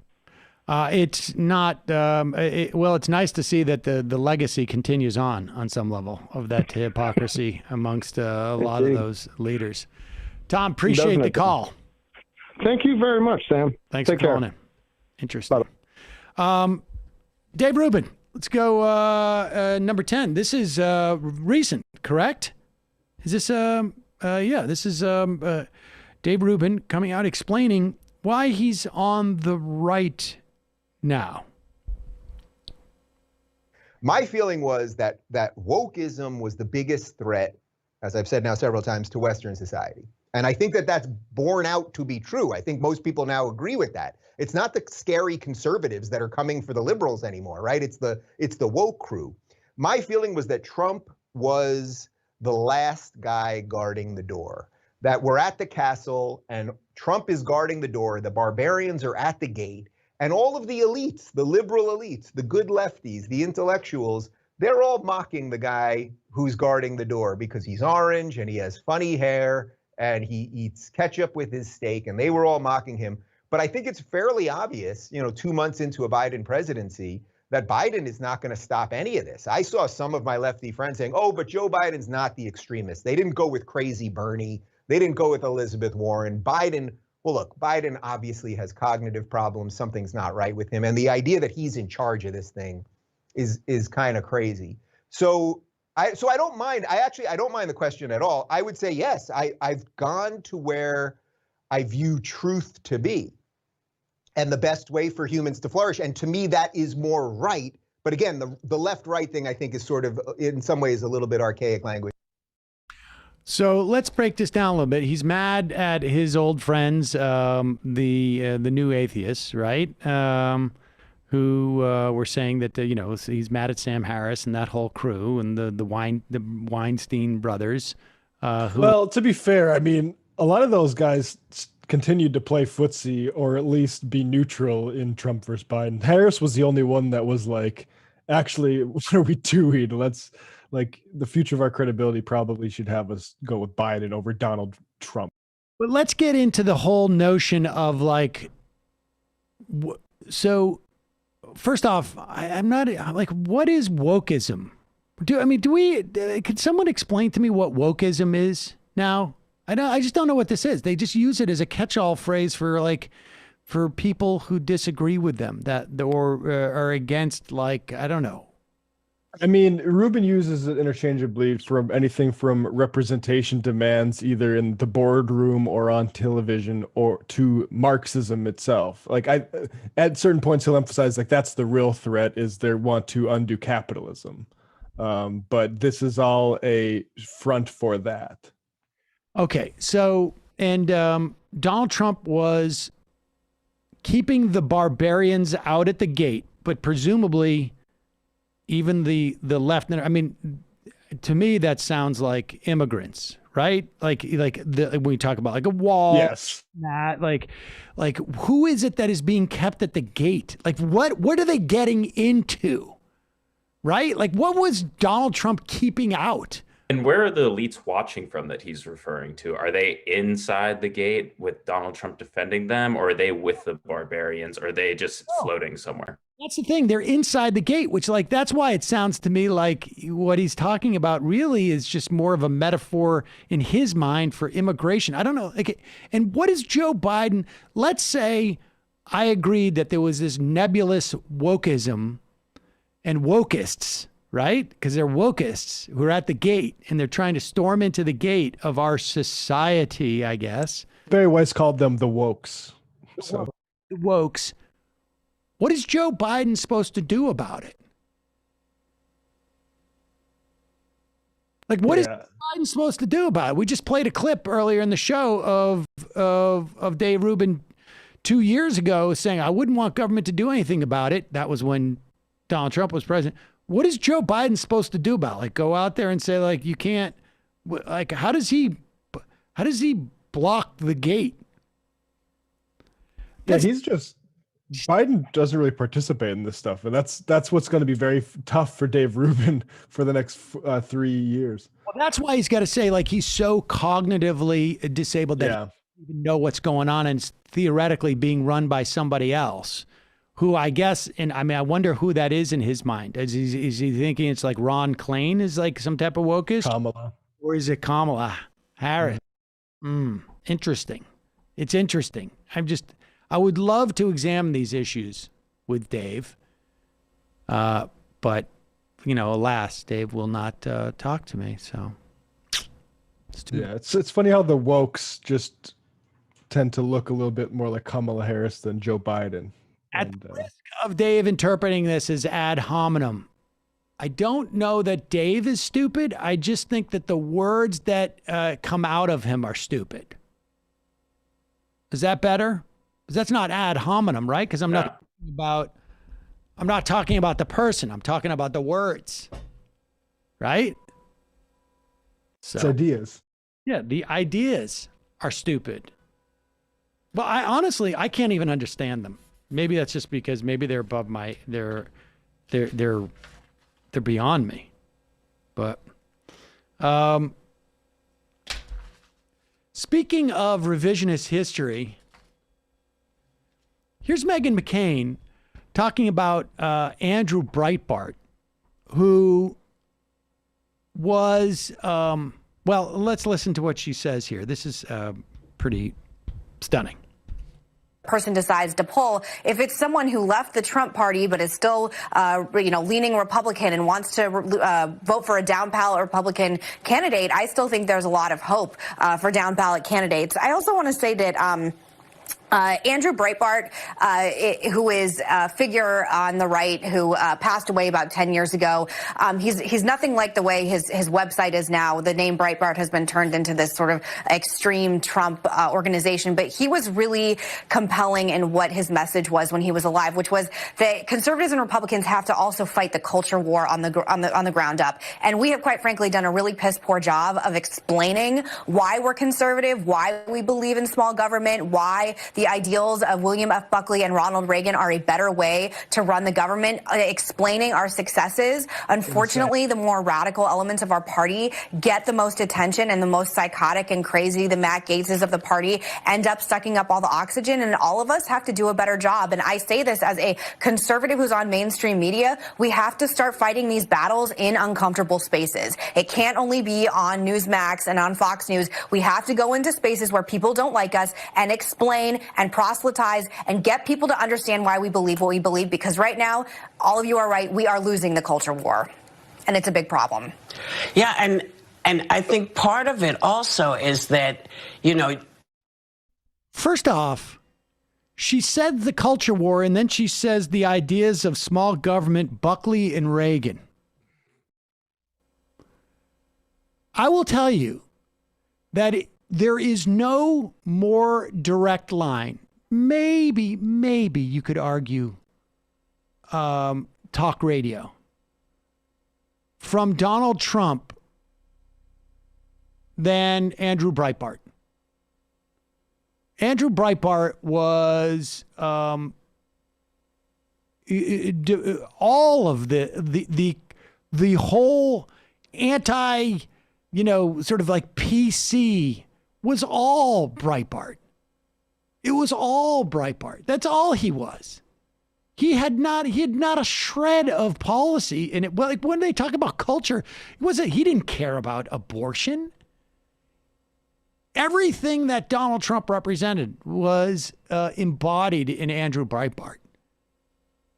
2 weeks ago, wasn't Meghan McCain just talking about how Republicans should embrace things like mandatory, family sick leave or child, It is just bizarre. And then when she says the culture war, she's talking about small government. What is she talking about?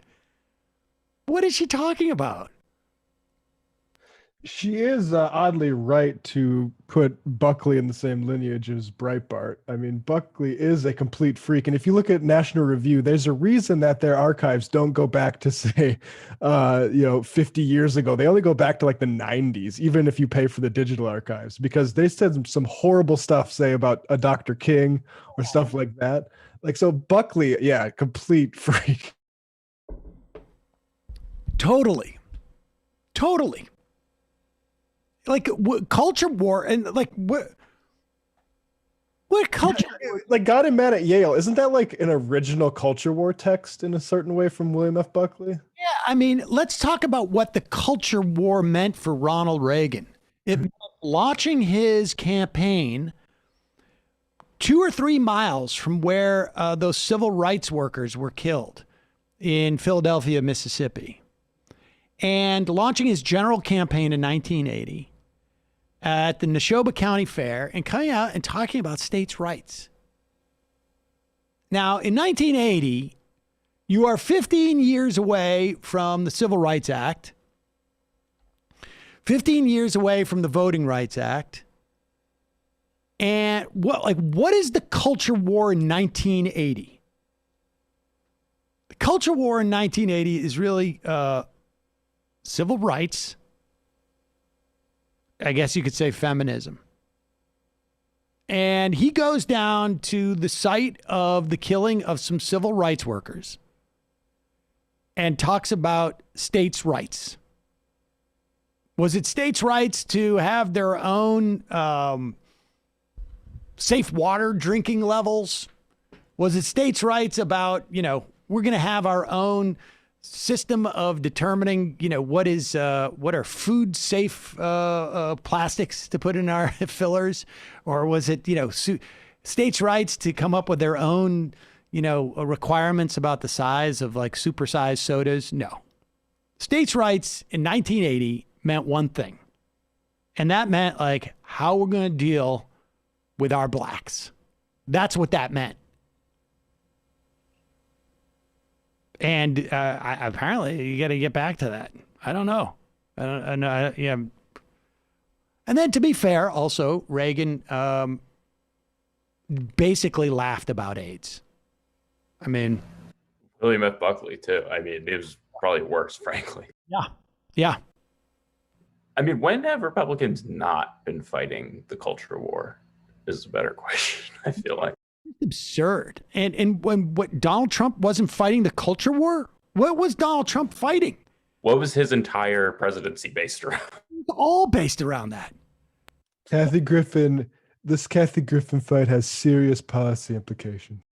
I mean, you know, it was racism and, well, everything else. I mean, you know, it all sort of centered around that. And that's what their culture war is really ultimately about. Although, to be fair, it also involves like a certain amount of misogyny and patriarchy. But this is just like jibber jabber. And I don't know, I don't know what happened after Meghan McCain said that, but man, give me a break. Yeah, here is somebody just posted today, a National Review printed in 1984 titled "The Homosexual Assault." Should homosexuals be keel-hauled? Should we pile up the faggots and let them burn, is what it said in that thing. I mean, it's just, that's who she was just championing. And Ronald Reagan was no different. Calling from an 802 area code.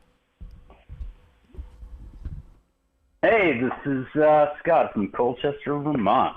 Scott from Colchester, Vermont. Oh my goodness.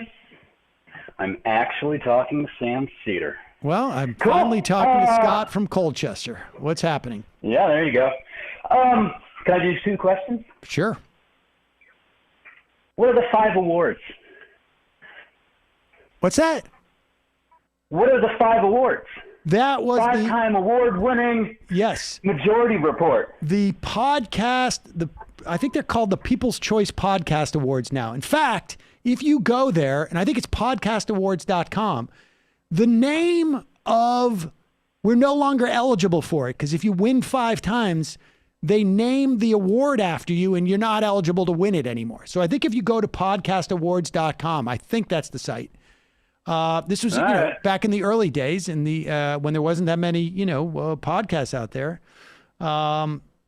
You will see that the News and Politics Award is actually called the Majority Report News and Politics Award. Really? Yeah. Wow. All right. Excellent. I'm going to have to do that. My other question is, actually, I've really been appreciating you guys actually doing some diving lately onto, I don't know, economic theory and sort of the roots of things, as well as how that always goes back to your love of the national debt, or how it really doesn't matter and how it doesn't count. And I've been struggling in my brain trying to keep track of all these moving parts, but I got an idea. I would like to see if you guys don't mind hashing it out, or if you guys can send me someplace to think about it, or if it's just like, yeah, you just don't have the capacity to think about this. But my notion is, the first person who ever came up with a monetary system was like, hey guys, we're 10 people. Let's say we all take one shell and we have 10 shells and we trade them with each other for one thing. At some point, they needed to have more shells because now there are 100 people. Do they stick to the same 10 shells? Or do they cut those shells in half? Or do they just add more shells to the equation and give them all the same value?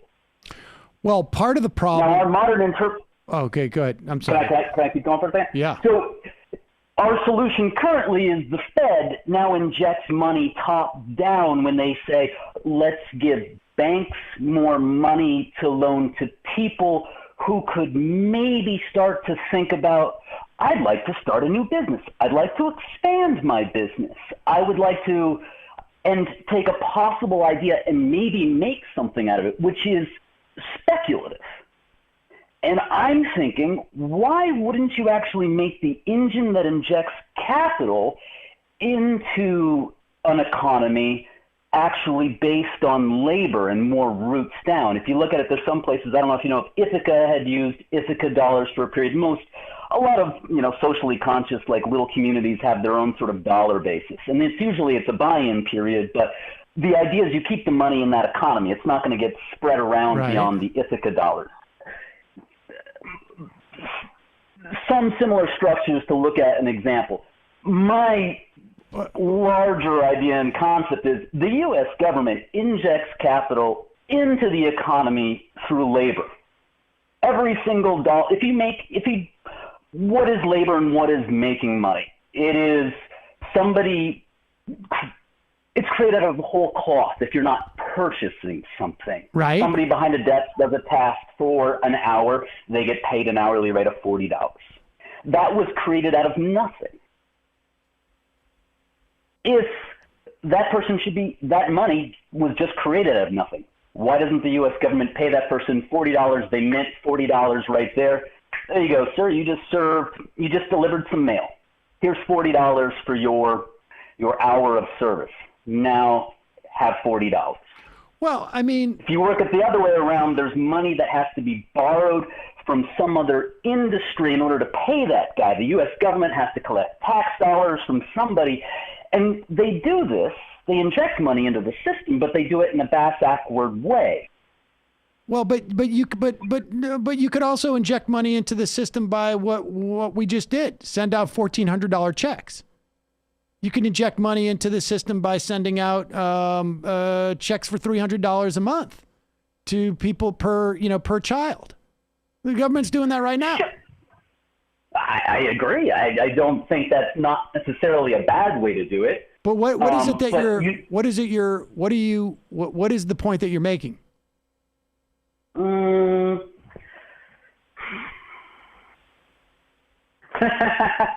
Why wouldn't you do that?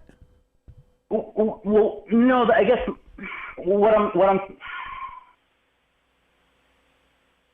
I guess the question I'm wondering is, why wouldn't you base an economic system and the injection or the creation of money around labor? And I have an answer for this, and it's not going to be in like money theory. It's because the answer is because capitalists designed the economy in a way to compel labor. That's why. Well, that's what I'm thinking, and I can't wrap my brain. I mean, if you had the bankers are now where you get your money from. If you had a WPA, let's say, right? I mean, that's what that would be if you were just, the government was just printing money and paying people to do jobs around the country. I love the idea. Me too. Let's do it that way. Can we? How do we sign up for this? The problem is it's not a technical problem. So that's why I think reading about MMT, I think people it's learning a trick, but really it's about the power balance and who controls this. And right now, corporations control the governments of the world, basically, and they want people to have to work for them to get sustenance. Right. Yeah. I mean, I appreciate the call. I mean, it's not a question of particularly at this point, because we're not attached to the shells anymore, right? Like, we don't have to keep cutting the shells up in a bunch of ways. First off, that's not what gave money value in the beginning. What gave money value in the beginning, and you can read, Graeber's book on debt talks about the development of these things, and there wasn't really is you have imperial armies wanting to have they conquer an area and they say, you must pay tribute to our capital in the form of taxes. And incidentally, there's only one way you can pay the taxes, and that's with our currency. So here's $5.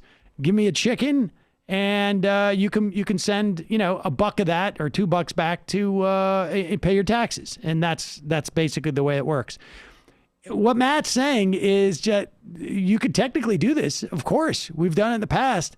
But the more things you take off the table that people have to buy, the less compulsion there is for them to work.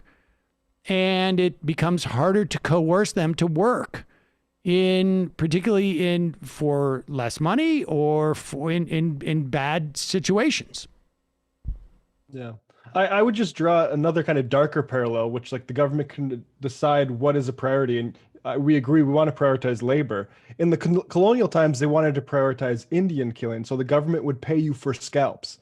right? That's where the whole Redskin stuff comes from. And that's kind of the dark version of what you're talking about. Yes, we should be giving people money just for living and also for their labor and in some sort of equitable way. But that's not who's like, go tell Bill Gates and Jeff Bezos and, you know, all the Republicans and Democrats that make these decisions. But that's a bigger problem. Let's play this clip. This is there's an ongoing trial right now in Minneapolis. Derek Chauvin, the former Minneapolis police officer, on trial for the killing of George Floyd. And the defense argument is essentially the only one really that is available to them is that, well, yes, Chauvin put his knee on Floyd's neck for 9 minutes, and but that's not why Floyd died. That was just sort of incidental to why he died. Here is Dr. Martin Tobin. He is a pulmonologist, critical care physician from Chicago. He's one of the first witnesses prosecutors called to the stand. They asked him if he had formed a medical opinion on what had caused George Floyd's death. Here is that clip. So let's talk about your opinions with respect to this case. Have you formed an opinion to a reasonable degree of medical certainty on the cause of Mr. Floyd's death? Yes, I have. Would you please tell the jury what that opinion or opinions are? Yes, Mr. Floyd died from a low level of oxygen, and this caused damage to his brain that we see, and it also caused a PEA arrhythmia that caused his heart to stop. And by PEA, you mean pulseless electrical activity? Correct. It's a particular form of an abnormal beat of the heart, an arrhythmia, and a particular form of it. Is this what some persons might refer to as asphyxia? Yes, it has been called asphyxia. To me, it's not terribly helpful. It just, what we're really talking about is a low level of oxygen. Other people talk about hypoxia. That again is just a Latin term meaning a low level of oxygen. So all of this is just really other words for a phenomenon that is a low level of oxygen. Have you formed an opinion to a reasonable degree of medical certainty as to what the cause is or was for the low level of oxygen in Mr. Floyd? Yes, I have. Would you tell us what that is? The cause of the low level of oxygen was shallow breathing.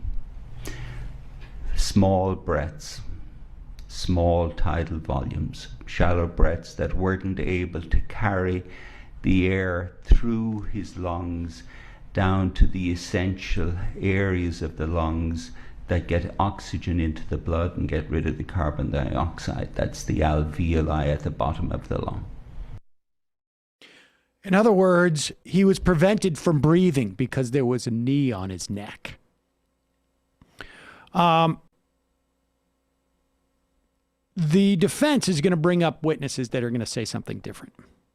That the knee on the back of the neck was not the but-for cause of Floyd's death.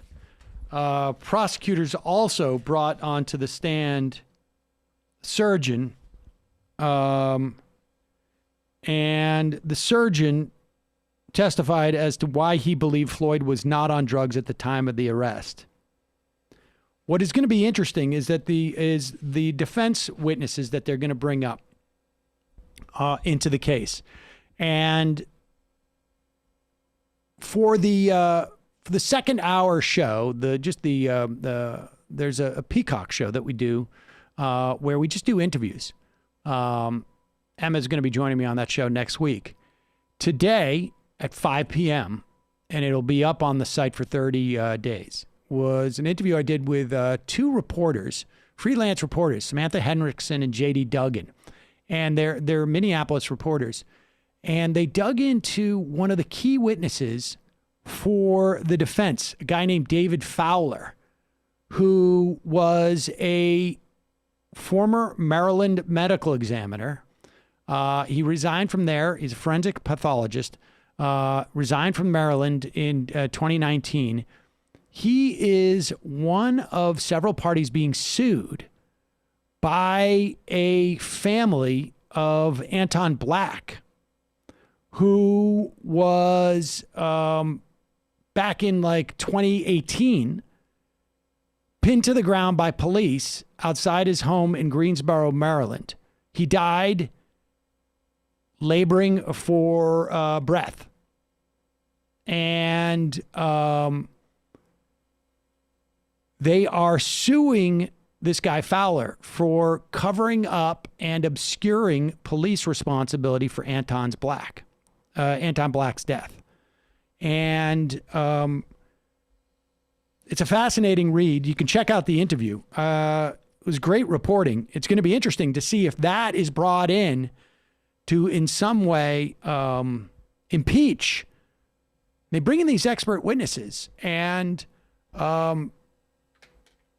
obviously the lawyers shop around for a witness they think is going to help them. But I mean, this David Fowler has a history of finding police not responsible for deaths that happen to people that they have arrested and had some type of physical interaction with.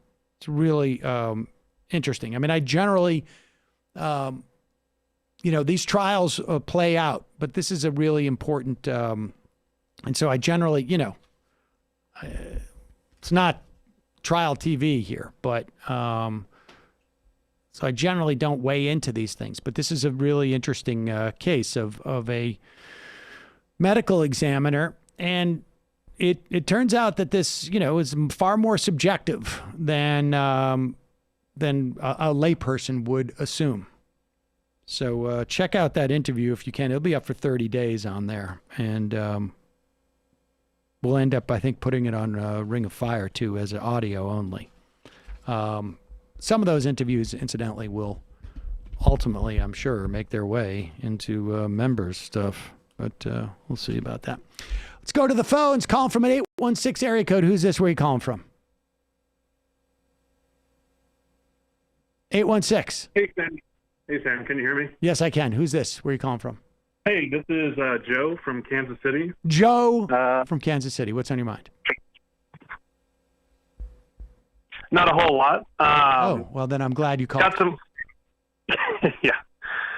No, I'm just calling. There's some good news that came out of Kansas City yesterday. I don't know if you were keeping track. There's Casey Tenants. It's one of the bigger, or at least more, I guess you could say, viral tenant organizations in the country. They've been supporting a homeless encampment of the city hall for the last 2 months. And sorry, a little out of breath. Anyways, so they were able to secure 111 affordable homes for the homeless people, and were able to get 500 hotel rooms. They worked with the mayor. It's that's great. Great developments here in Kansas City. If you go to their Twitter, it's just at KC Tenants. You can kind of see through a thread that they got that accomplished, and that's great. So just want to share that news with you and the listeners. But yeah, that's great pretty stuff. much mostly it. What's up? Great stuff. We'll talk about it on Monday. Let's see if we can dig that out. All right. Appreciate it. Appreciate it, Sam. Thanks. See ya. We should also say the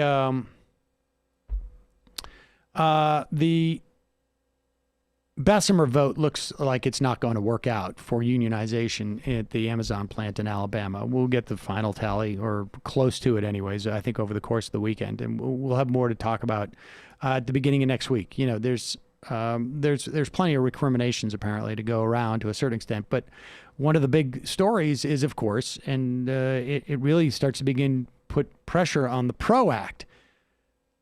Amazon spent $25 million minimum on this.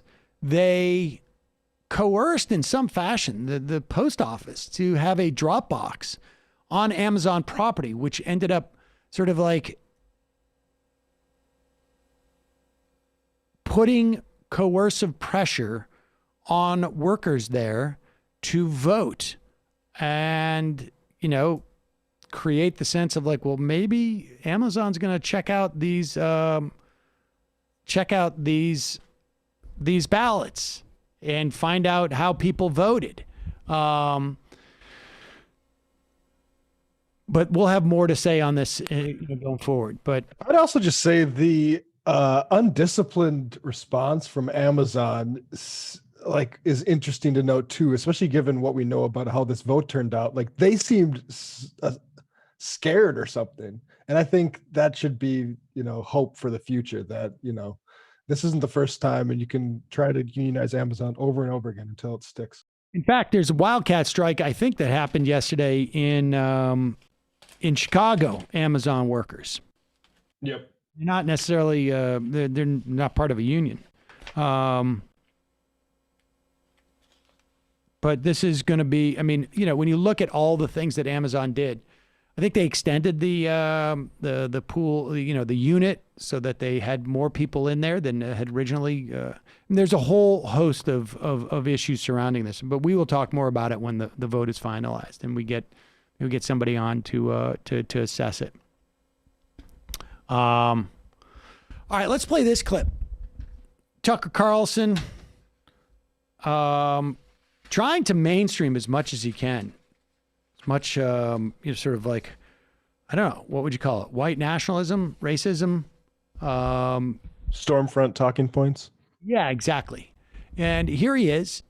And, the best way to do this sometimes is just take it head on. What's so bad about this term that, white supremacists use all the time on in promoting their values?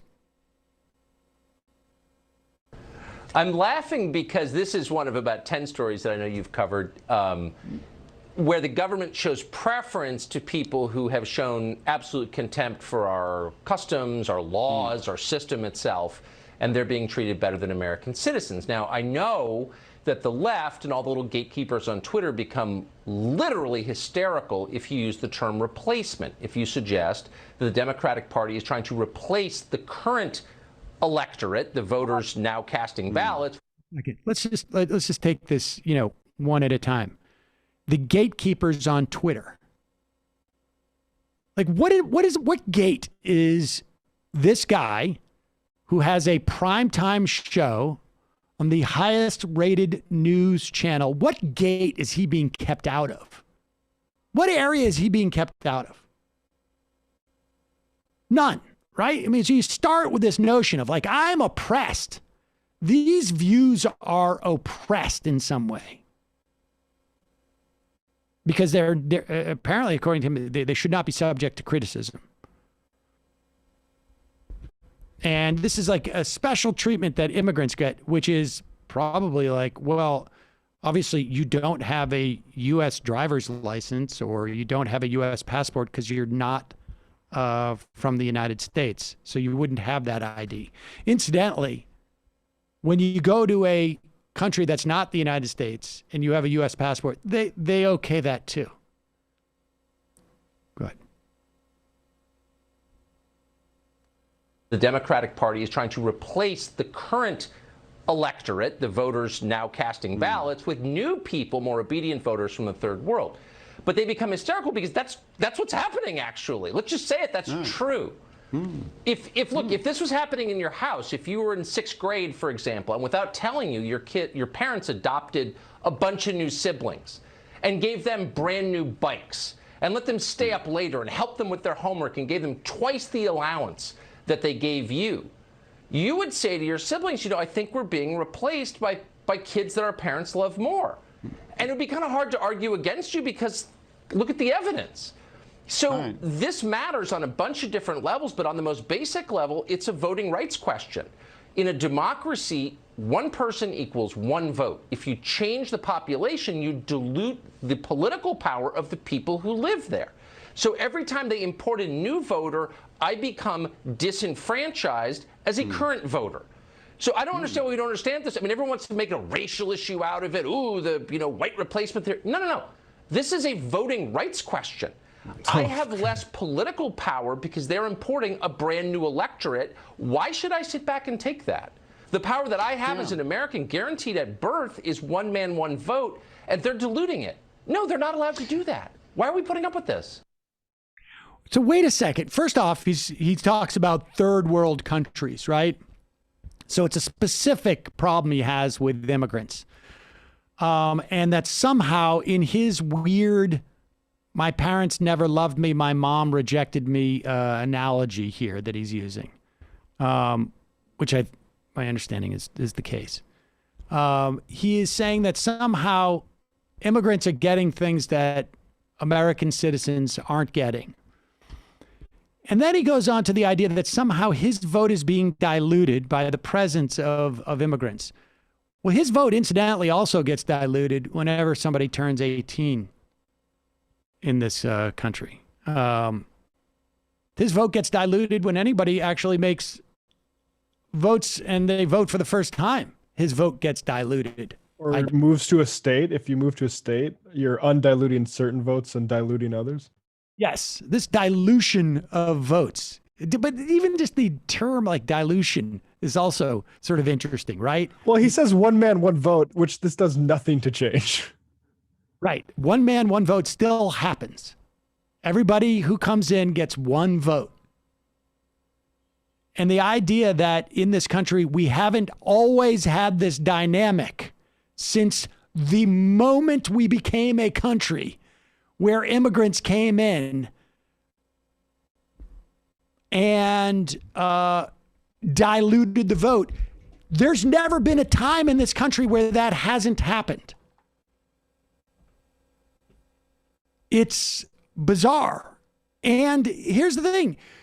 Your vote can suffer dilution in some way, I guess, if more people are born. I mean, I imagine your vote was worth much more when we had a population that was 1/3 the size it is now. Maybe we shouldn't allow people to have children. But there has not been a moment in the existence of this country where that didn't happen. And you're not being replaced. Yeah, you're still here. Like, what is the replacement that's taking place? This is just him laundering a white supremacist extremist, frankly, a slogan. That's all he's doing. Not for the first time with Mark Stein there too. He was on a couple years ago and they were talking about the Camp of the Saints, like a 1970s book that Nazis are big fans of, about basically hordes coming and taking over Europe. And the irony is that Mark Stein, who works in this country, writes for American publications, has a radio show in America, is Canadian. He's literally replacing people. Send him back. He's literally taking an American's job. And he's not even a citizen.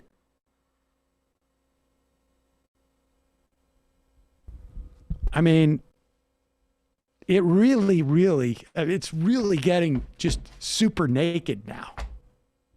Remember when Tucker fired the Nazi on his staff?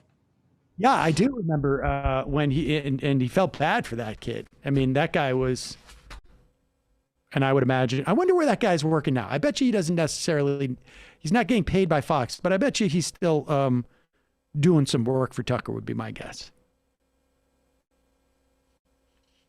I mean, it's just, I don't know how you ignore that. And yeah, I'm looking at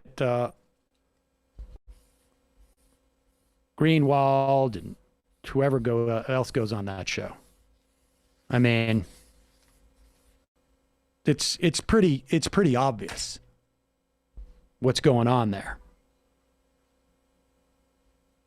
And Tucker, of course, also getting involved in the hysteria around the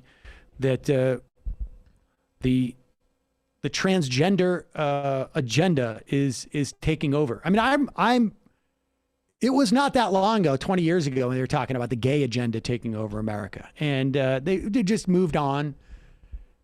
Not that there's been enough enough progress in Americans' perspective on gay people that it no longer has political salience. They've moved on to the next target, marginalized people.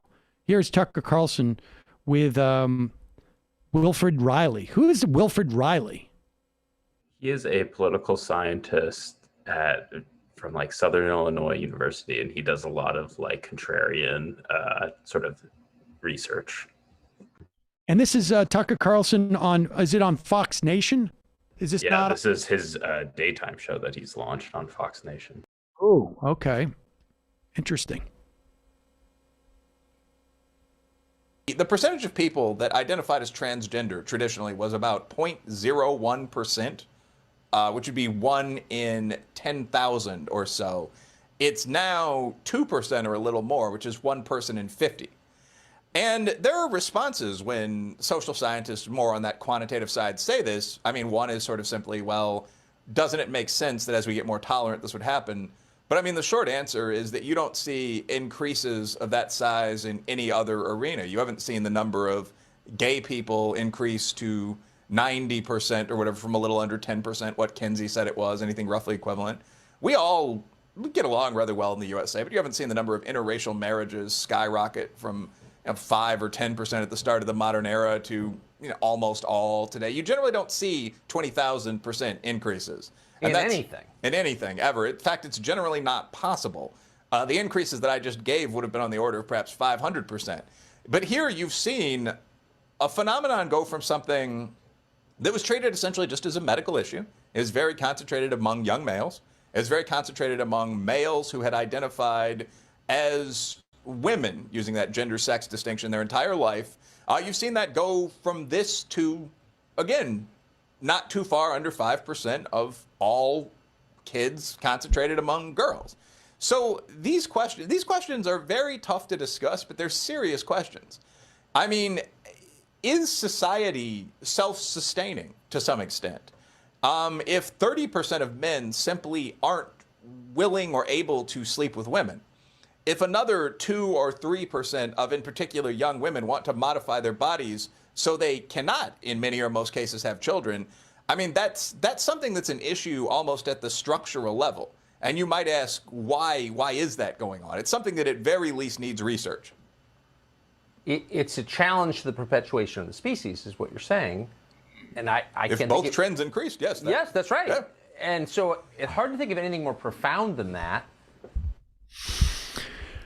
I don't know what to start except for to say during the day, Tucker's worried about a challenge to the species, and at night he's worried about the dilution of his vote by the introduction of more people into the country. He's got it covered on both ends. The idea, like I don't even know how to.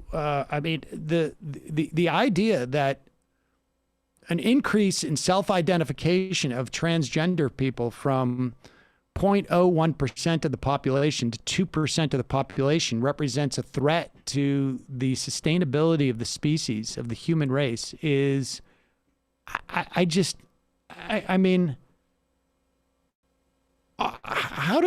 someone even like articulate this stuff and know that other people are watching? It's just amazing to me. Yeah, I hate his little isms like, oh, it's about as profound as anything you can think about. Like, it is just unbelievable. His Tucker Carlson's ability to he's an actor who just has one crutch, but he can hold a straight face throughout all of this. That's his most impressive, I think, technique. I'm going to let bat crap bullshit be articulated in front of me, and I'm just going to pretend like it actually makes sense and is a really alarming thing that the people watching this should be concerned about. It's just absurd.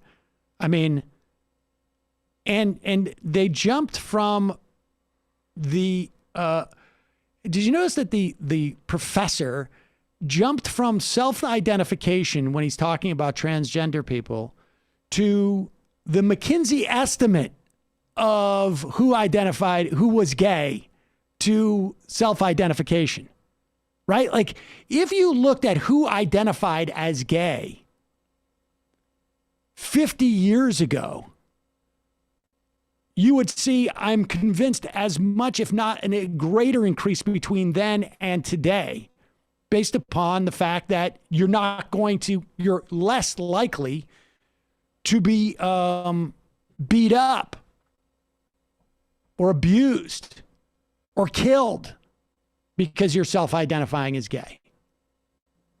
And the assumption the point that he's trying to like fearmonger about is what? That there's going to be this exponential growth in trans people to the point where there will be no more procreation in the world.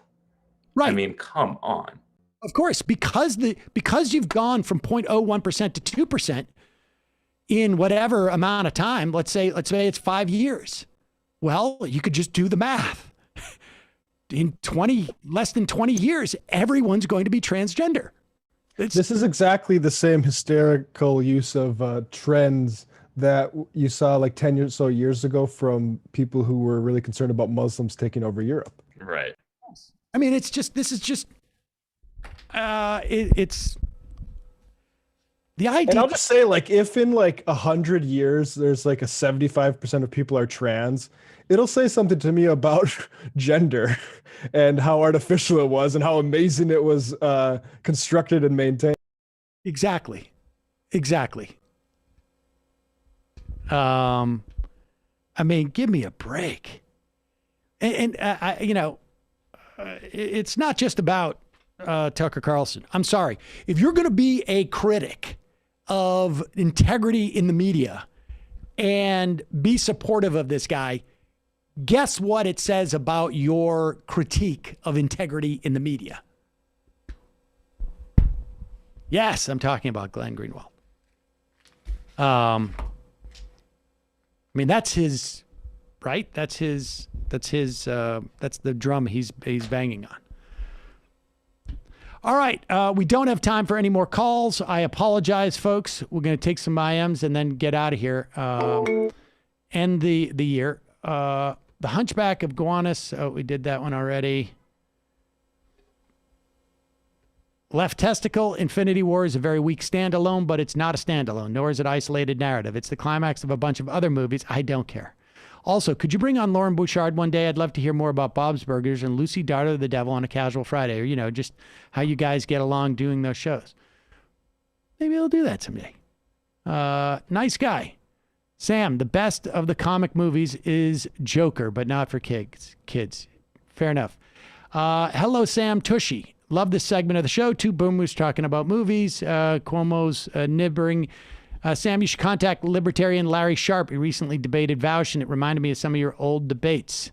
Mickey 7, Matthew Film Guy music is a parody of Master Puppets by Metallica. Garrick, Dave Rubin wanted to self-cancel, yet he didn't appreciate Dr. Seuss doing a little self-canceling. Weird. Rabbit from Boston, R.I.P. DMX. Oh, did he die? I know he had a heart attack. He did, yeah. Yeah. It's sort of a sad story. Ken from Hawville. Today, the Indianapolis Star released an interview with Senator Mike Brown where he defends vaccine skepticism and talks about his choice not to get vaccinated. I also include this gem of a quote. Again, I think whether you're pro-life or not, you need to be free to express your point of view and never be demonized by the opposite point of view. It's just like... What does demonized mean? Exactly. Like it's illegal. You shouldn't be made to be criminal by saying that. No, actually, it's you who want to criminalize people for believing a woman should have a right to choose. You shouldn't be criticized. That's what it is. The Hunchback of Gowanus Canal. Sam, please spend a moment talking about Bessemer. Today, the Retail, Wholesale, and Department Store Workers Union are accusing Amazon of illegal interference in the vote, and they'll be filing an unfair labor practice charge with the NLRB. We will talk more about that on Monday. Groovy Lemon Pie. We named our cat after Andy Kindler because he once hissed at Jay Leno when he was on TV. Patrick. Yay, Poupée. Prairie Fire Kowalski. Hey guys, got my first Pfizer shot yesterday. Congratulations. Thought it was going to make me sick, but being the hardy farmer I am, I downed 500 milligrams of caffeine in my iced coffee, drank 2 quarts of water, worked my cattle for many areas. Well, you saw me on this show after my second one. Bit of bright note. This is anecdotal, of course, but there were quite a few people at the community center wearing cowboy hats, NRA hats, and MAGA apparel. Yeah, I think we're going to see more people get shots. Leftist poggers. Nathan, been reading Pearlstein's book about Goldwater. William Buckley, before NR, liked to debate college students. Sometimes protesters would unsuccessfully get him uninvited. Then it hit me. Bill Buckley is Ben Shapiro. Garden Socialist. Thanks for mentioning Graeber's debt. Even on the left, we perpetuate these myths about how money and markets emerge. Indeed. Just some guy. I always assumed that no one liked Meghan anywhere. Quantel Pro. I think wokeism Rubin is fear-mongering about refers to the phenomena of corporations recuperating the aesthetics of liberatory social movements to keep making money, or in the case of politicians doing the same to keep their jobs.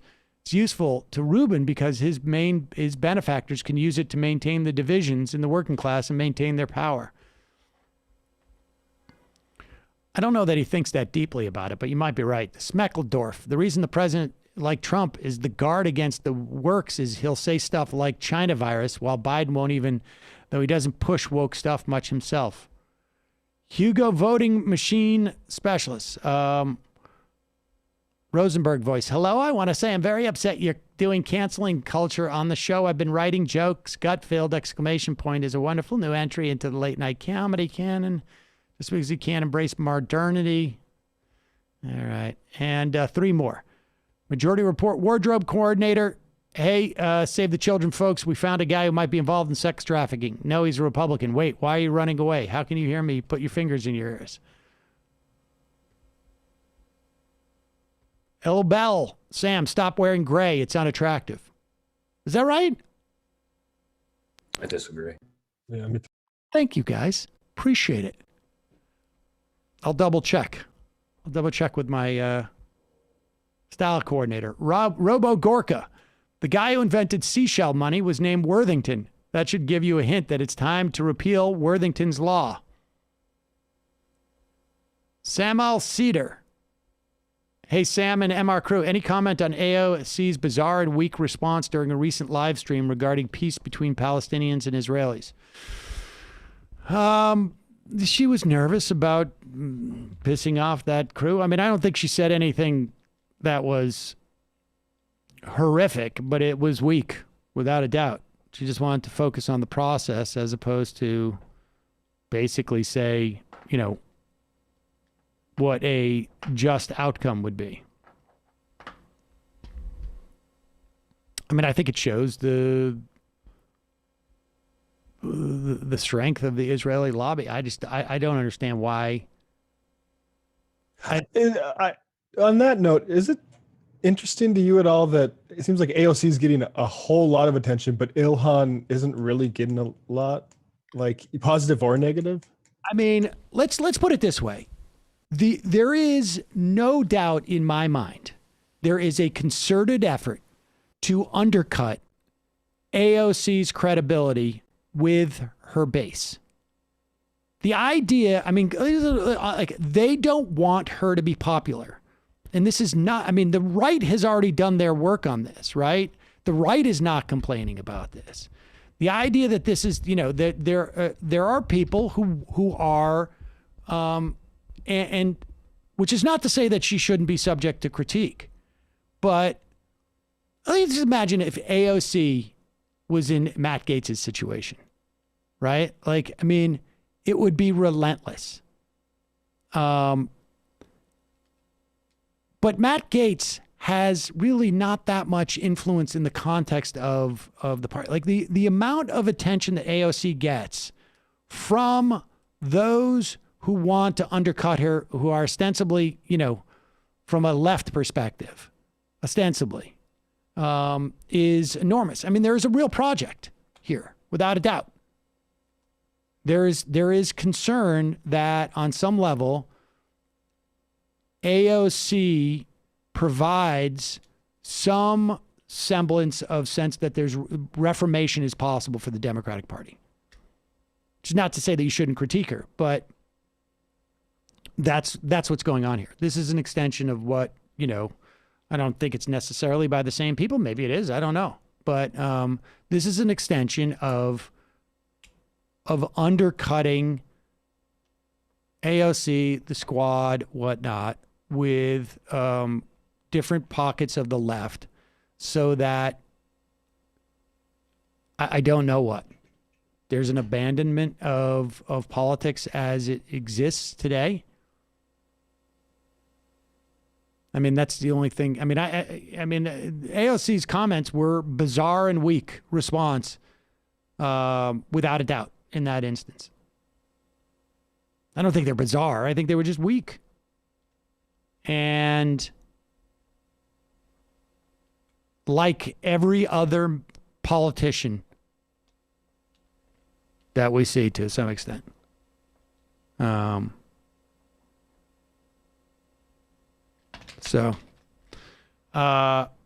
right. Two more. Bear at home too. Meghan McCain says something silly. Stunning? Well, I'll tell you what's stunning about it. It's like millions of people watch that show.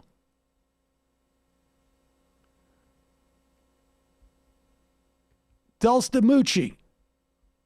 Dulce de Mochi. On the heels of that global trends report, the union vote, and the film day, Sam, have you ever watched the 2015 Disney movie Tomorrowland with Saul? It got mixed reviews, but it's incredibly optimistic and timely. Worth a weekend.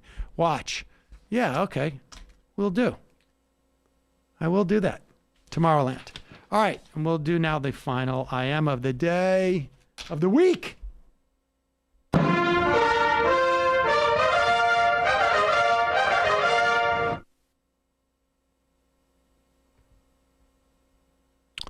TMBS is my jam. Tucker today set looks like the lobby of a Montana rustic hotel. All right, folks. Matt, Brendan, good job. See you guys Monday. It might take all the strength I got to get to where I want, but I know somehow I'm gonna get there. I wasn't looking when I just got caught between the truth and the lie bar.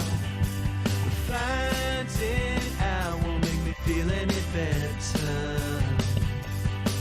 Yeah.